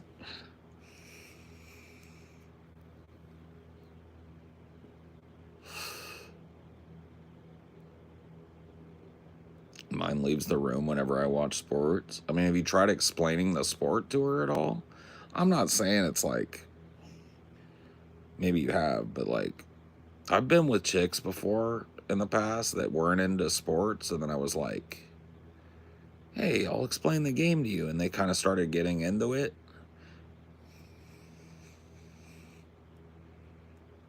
Yeah, it's on Phoebe Weeby's channel. But Nuggy, I gotta be honest, and this is just me, you can do whatever you want. You're grown ass. But you're so nice and stuff. You don't gotta watch it, because it's just me being mean and him being mean, and it's just meanness. And Nuggy, like, you shouldn't be around fucking stupid meanness. Because that's all it was. It was just, who can out-mean who? I hope Amelia doesn't watch it either. What? I said, you hope I didn't watch something. Oh, you didn't watch the debate last night because it was just yelling and mean. Oh. It was just yelling and mean. I think it was a good thing that it happened, because like typically when you confront people like this head on, when they have the balls enough to step into the arena with you, it kind of is a very revealing thing, and I think last night was. But man, dude, it's just fucking like not what I wanted to be doing. You know what I mean? Not what I would have chosen to do otherwise, right? But I happen to think it's necessary to do. People start getting too deep in their fantasy world, and you gotta check their little egos sometimes. That's how the internet works. If you don't do maintenance on it, it just gets out of control, man. You're curious. All right. Hey, we'll watch at your own risk. Now, I tried to warn you. It's just mean. I mean, it is kind of funny quite a bit, too, though. If you think mean is funny like I do.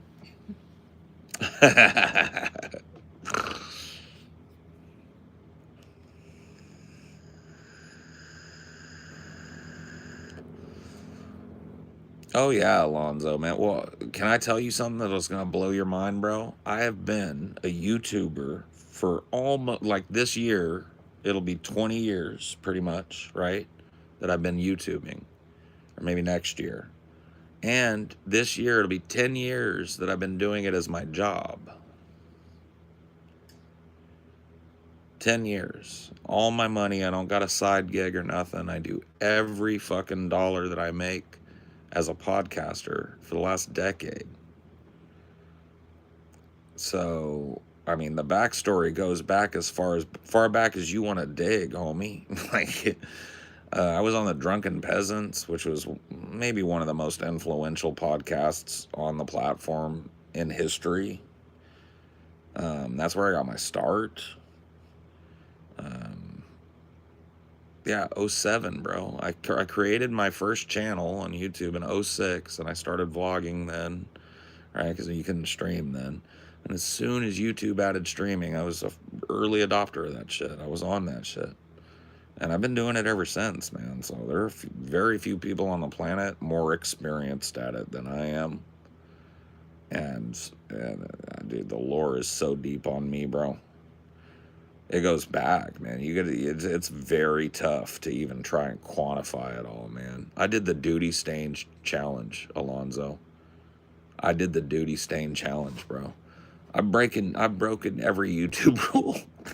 I really have at some point, or at least stretched it to the maximum capacity that it could sustain. You know what I mean? The duty stain challenge was wild, Alonzo. It was wild. All right. I got into an argument with one of my co-hosts about which one of us had a dirtier ass. And it came down to, let's get baby wipes. I'll wipe my ass. You wipe your ass, and we'll show it. Mine, perfectly clean. His, shitty as all get out, bro. But I participated in that. And it's all on cam, bro. We just wiped right there on cam and showed everybody the duty. Okay, so like, I'm a different breed, bro. Okay, I'm made of a different thing. You know what I mean? I did a thing called the Wheel of Torment, where they had this hot, busty dominatrix come in. This was on YouTube. You can go watch it. Well, look up Drunken Peasant's Wheel of Torment. They had this hot busty dominatrix come in and put clothespins on my nipples and beat me with a fucking paddle and a cat of nine tails when I got fucking questions wrong. And I won $4,000 on that show with clothespins all over my nipples, bro. I had 22 clothespins on my nipples, if you can imagine that. You had a nipple advantage. Well, I've got a little bit of flapjack nip, and I've got dead nips. But I'm telling you, when those clothespins came off, the nips weren't dead anymore. The pain came back. There's nerve endings in there still. Bro, it was awful, bro. But you know what?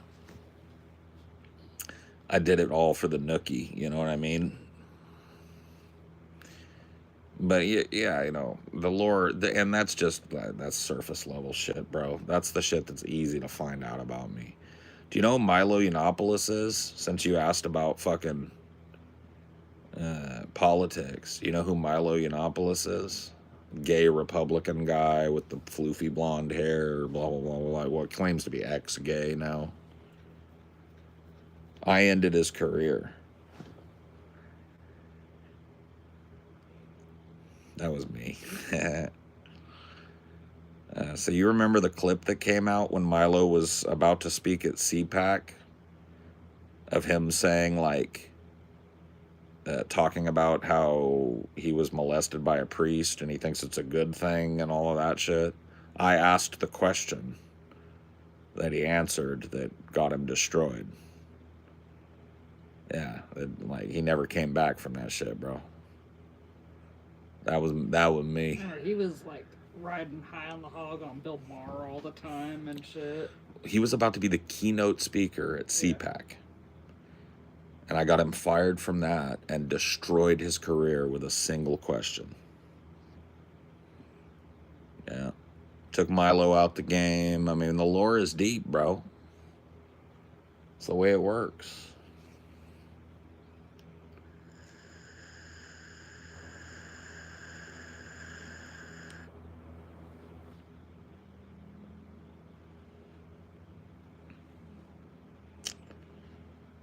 Yeah. One of those things.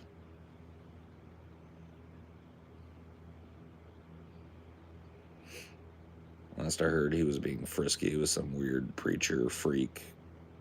Yeah, I don't know. I don't really keep up with him, man, because when I see his chiclet teeth, it makes me kind of sad because I can almost see what would have happened if I would have not been contentious with him and just let him say stupid fucking contentious shit and provided no pushback. He could have been a powerful fucking political figure in this country right now. Could have been. Keynote speaker at CPAC. That's what Obama was at the Democratic version of whatever the DNC National Committee thing, right?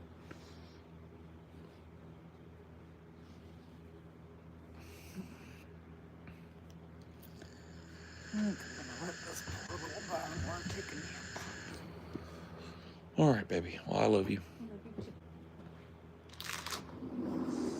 Do you believe in karma, mean man? Oh, yeah. Yeah. Oh, absolutely. Did you lock that? Hopefully not. Okay, she didn't.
Dude, I want to say some old guy shit right now. Because I feel like something's compelling me to say it. And this is just in general, man, out there to the universe. Stuff your sorries in a sack.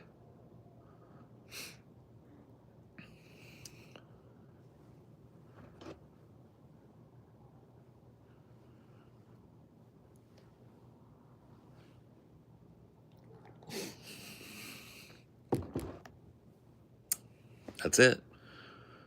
Stuff your sorries in a sack. Nobody wants to hear them. Get on with it. In general, you know what I mean?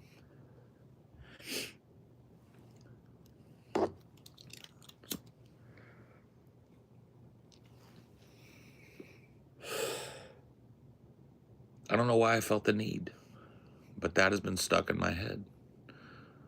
Stuff your sorries in a sack. Something my dad used to say to me a lot. Yeah. I need to call my dad. I'm going to call him tomorrow. I'm going to bother him. He hates talking on the phone. So do I. We're very alike in that way. But I am going to make a point of bothering him.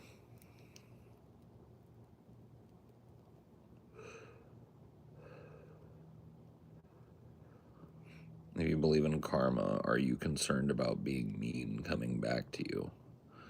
No more than you should be concerned about worrying about other people's karma while your own suffers as a result, right? So if I should be worried about being mean, you should be worried about being over concerned with another person's karmic balance. Because you don't know me and I don't know you, but I'm not concerned with your karmic balance. You're concerned with mine. Right? So that's the wisdom I would pass back to you about karma. I happen to know her very well. Karma and I are long, old acquaintances.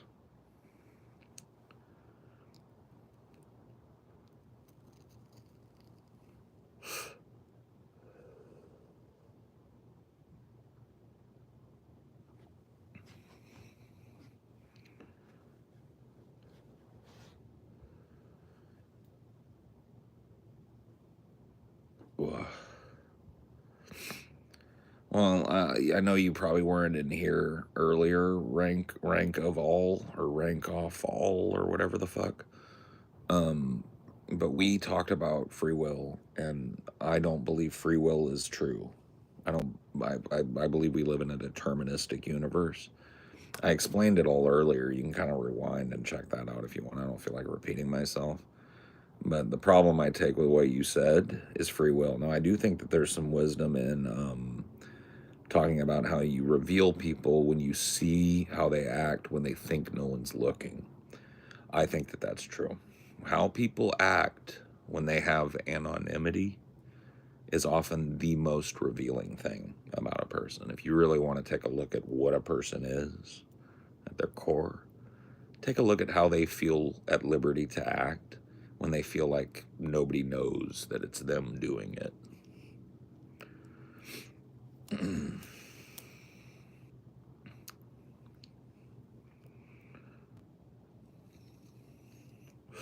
So, Alonzo, I gotta tell you, bro, and I'm from the fucking 90s, so you have to excuse me.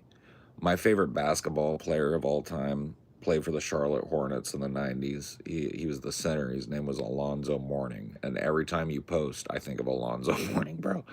You spell it a little different, I think. He had an O in there, I think, where you don't. But it's still, like, I keep reading Alonzo. And I'm like, yep, that's my dad. No way, bro. Shut up.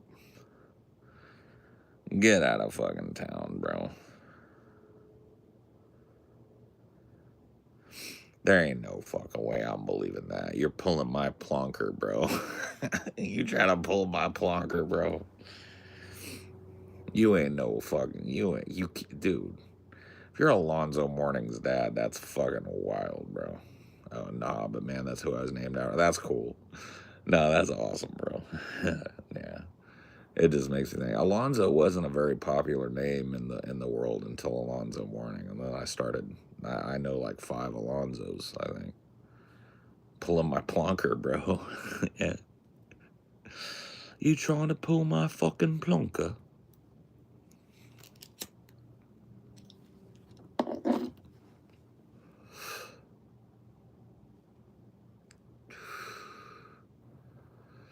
Oh, Alonzo Mourning fucking dope, dude.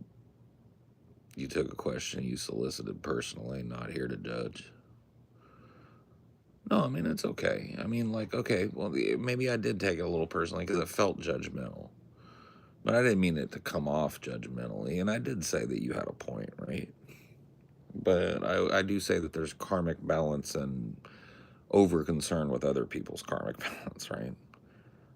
Don't ignore the log in your own eye to point out the mote in mine was kind of the energy I tried to give. But that being said, I didn't mean to like shoo you off or keep you from asking questions. I'm just kind of a spicy dude, you know what I mean? So no offense intended. And if any was given, I apologize. Yeah, dude, you're pulling my plonker. That's one of my, because like, you know who I learned that shit from? You know who I picked that up from? Gordon Ramsay. Are you pulling my fucking plonker? I was like, what the fuck is a plonker? And I looked it up and it's like Cockney dick slang. I was like, oh, cool.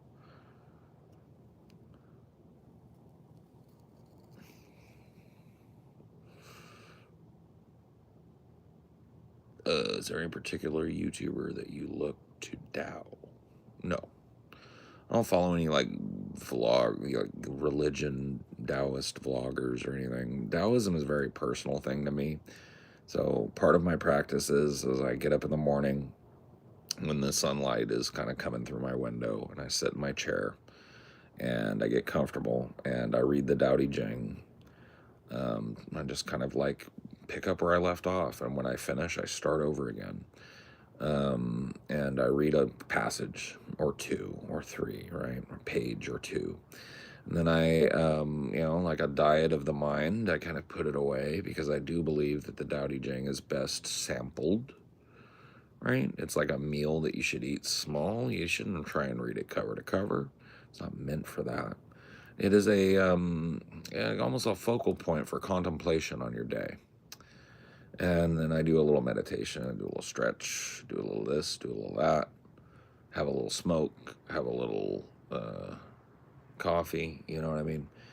And that's part of my practice, right? That's part of my ritual of observance.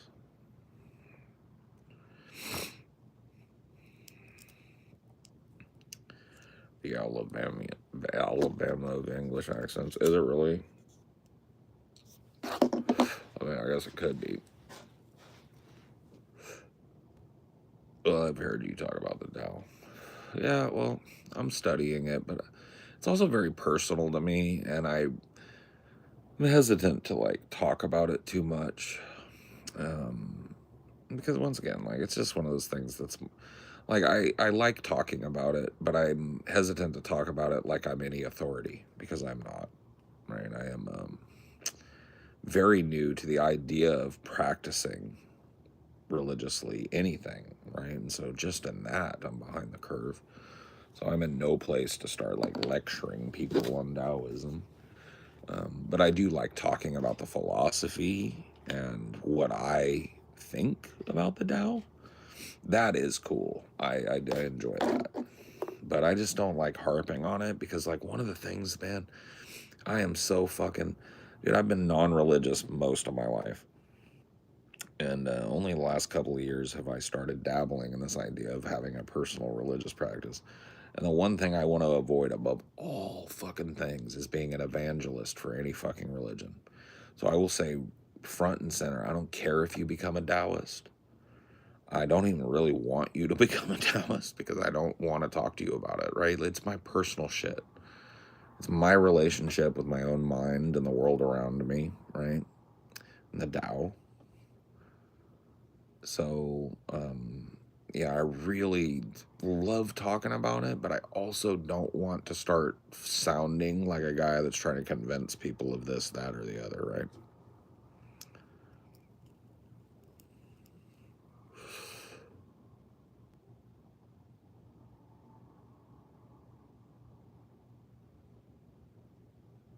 Well, the Tao, like, I feel like the Tao isn't to be preached.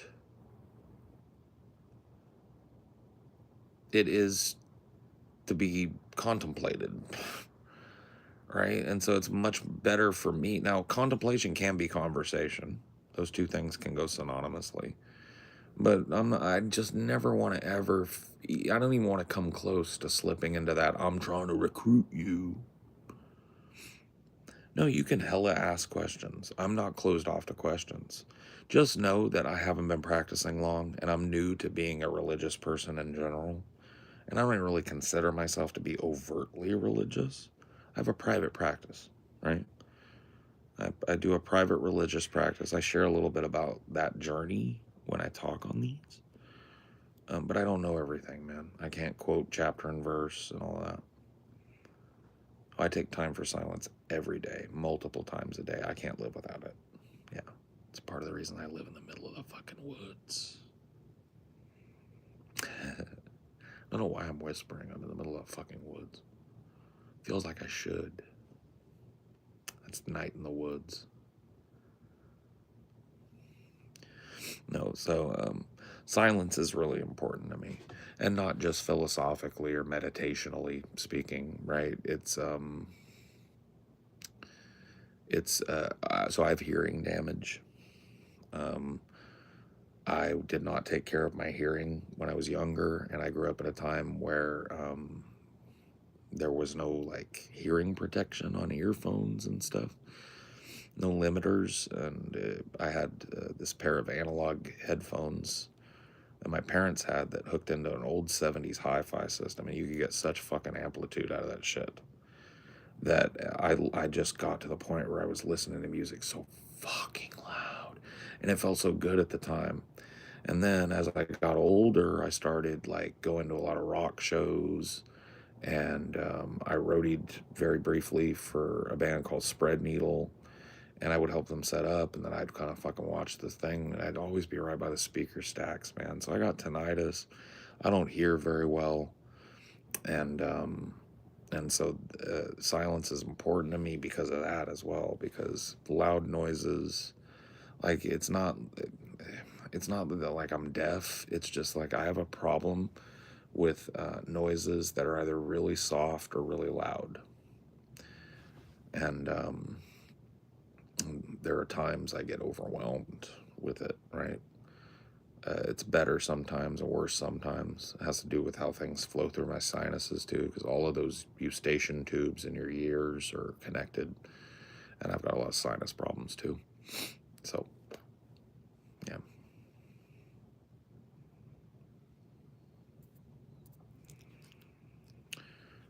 It's the energy of the woods. The forest is kind of silent. You flow with it. Yeah, no, that's true. Well, that is the Tao, right?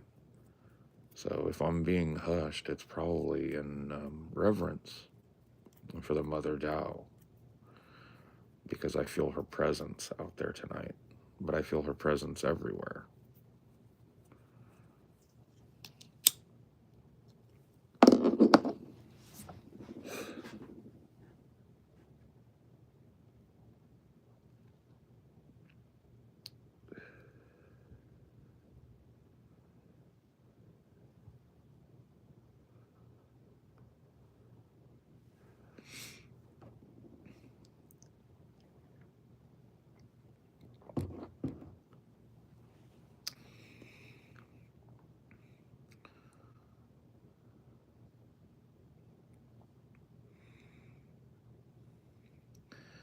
That's been transformative in my life, though. Like starting a religious practice, finding Taoism, connecting so deeply and immediately with Zen Buddhism, and then very, very deeply and immediately with Taoism as I stumbled upon it.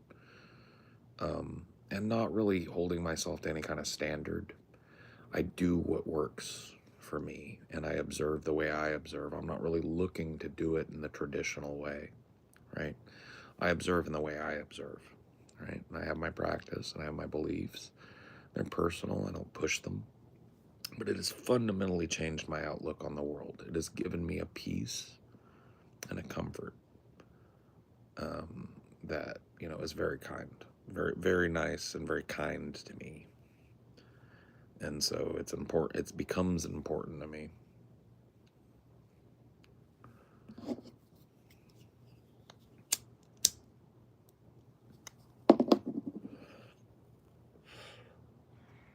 And Buddhism is sort of where you're at. I mean, it's cool.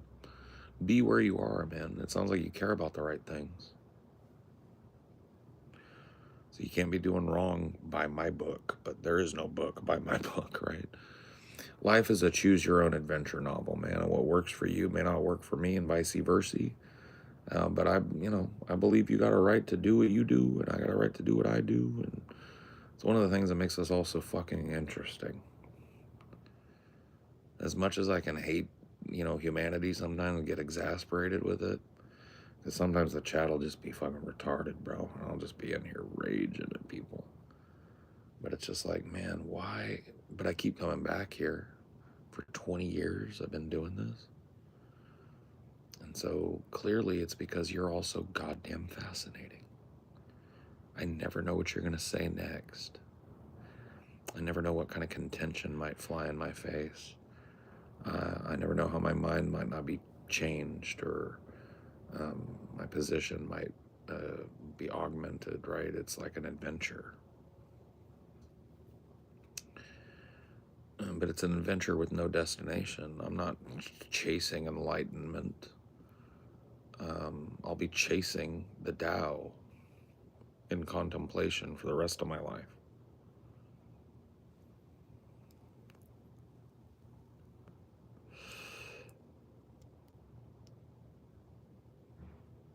The best people come here late at night, I'd say. Times like this are more treasured.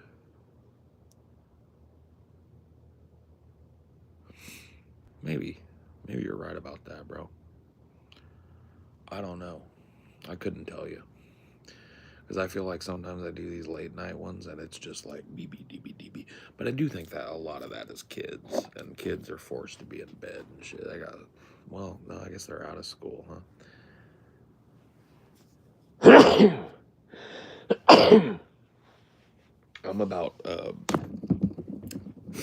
I'm about banning summer. Now that I'm not a kid anymore. Keep them in school year round, bro. These little bitches. Keep them in school. Keep these little bastards in school. When I was a kid, fuck that. But now that I'm a crusty ass old adult with no kids, keep them in school. And inquire how old you are. Sure, I'll tell you, but I'd like you to guess if you don't mind.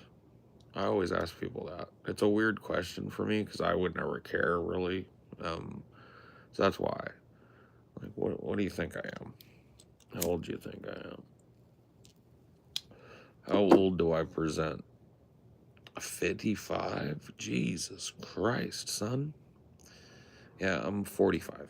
45 years old. I take no offense, by the way. I get that all the time.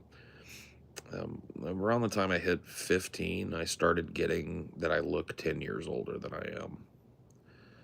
And that's pretty held true throughout my life, I think.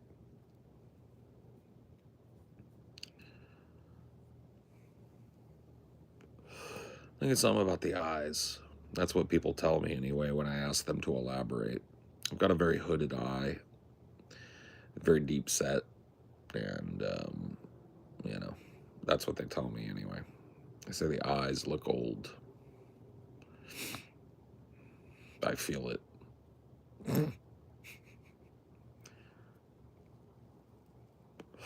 It's the gray hair. Well, yeah, I mean, I'm pretty fucking gray all over, but people gray out at fucking 25, 30. I knew a kid that had big fucking gray streaks in his hair at 30 years old, bro. So you can't really judge by, it's not like I'm full grayed out, right? I'm sandy blonde and shit, and I got some pretty fucking pronounced patches and shit. I'm not worried about it. I like the gray, but yeah, I get it. I mean, obviously. The eyes looked high. Well, I think sometimes people don't know that I'm high, and they're like, man, look at the wisdom and sparkle in that guy's eye. And I'm just sitting there like, man, that guy looks, he's got old eyes. And I'm just like,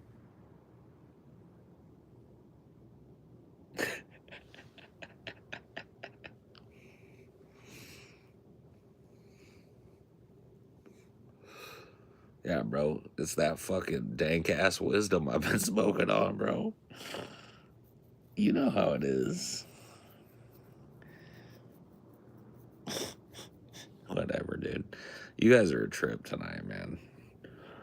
These are fun, man. Sometimes when I can get to this point where everybody's like, at least like you might not all agree with me, but we're vibing a little bit. Like the chat is vibing with me a little bit. That's cool. You know what I mean? Because it's hard to get to that sometimes, man. Sometimes people are just determined to not fucking chill.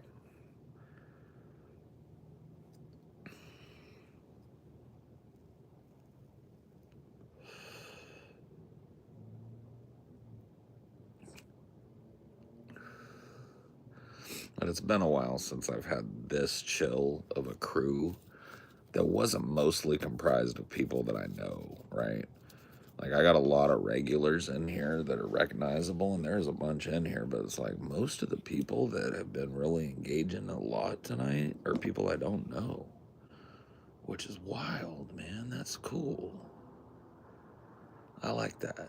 That's cool. Because I like meeting. It's not that I don't like seeing all of my old friends and stuff, the people that have been coming a long time, but like, you know, it's cool to see new folks and new blood in here, like actually engaging and enjoying the format enough to like hang out for a minute. Because if you guys like do this YouTube live streaming thing, like I may not be the, you know, whatever. I'm a yapper, but there's not a lot of people that do what I do, right?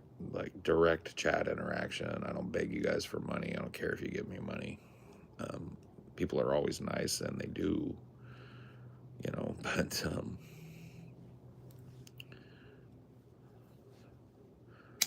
yeah, lots of new blood. I'm a long time lurker who just recently started engaging in the chat. Cool. No, that's awesome. I mean, that's cool. Maybe that's some other folks too. Maybe a blunt once a day. Yeah, this is papers too. I started on a blunt. I had a blunt at the beginning of this long ass motherfucker. Dude, I've been doing some, bro, Jareth, have I not been doing some long ass streams lately? What is up with me, bro? I'm not bitching, but I've been doing, dude.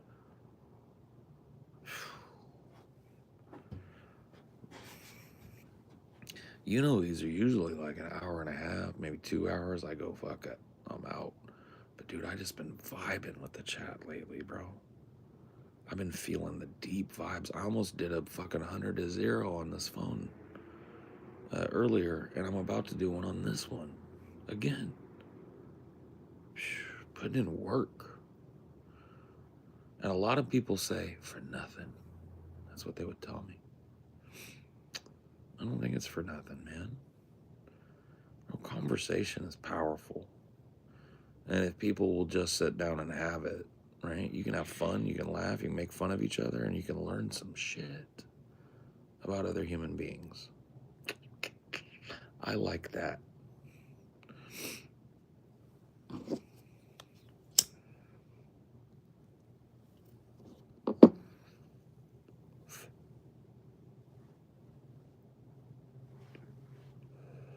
People are lonely. It's more than that, though. I think there are people out there that just want to vibe with other people, man. And I think there's power in that. I don't think it's all just chill, right? I like the people that are in here. There's a fucking eclectic mix of personalities in here. People got different tacts, but everybody's engaged, right?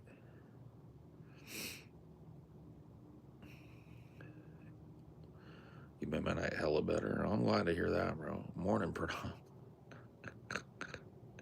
I'll be going to bed here soon, friend. But you're up getting fucking bright-eyed and bushy-tailed for the fucking day. Man, that's... Man, I'm stoned to the bone, Pranav, too. You need to know that. I mean, you probably assume that at this point, but, like, extra. Something, like, it just hit different, or maybe I sucked up, like, 4 joints or some shit happened. I don't know what happened. I got hot. You just need to know that, brother. Your boy is stoned. Oh, yeah. I'm a little bit tired, but, like, most of it is just I'm fucking stoned, bro. Dodeca stoned. Yeah. But the vibes have been cool tonight, man. So far, so good. You know, the vibes have been good. There's very little fucking bullshit and pushback from people, and the people that settled in seem to be pretty fucking chill, by and large. Man, I gotta tell you guys, I came in here with this bad fucking, like, vibes. I was like, I bet it's gonna be a bunch of people that just want to talk about, like, the fucking debate that I did last night or whatever, and nobody cared. I was like, oh, thank God. Dude, good. Good. That's fucking awesome, man. Like, it just didn't happen. Like, the vibes were just pristine tonight. Maybe there's something in the air. I don't know. Anyway. I'm leaving.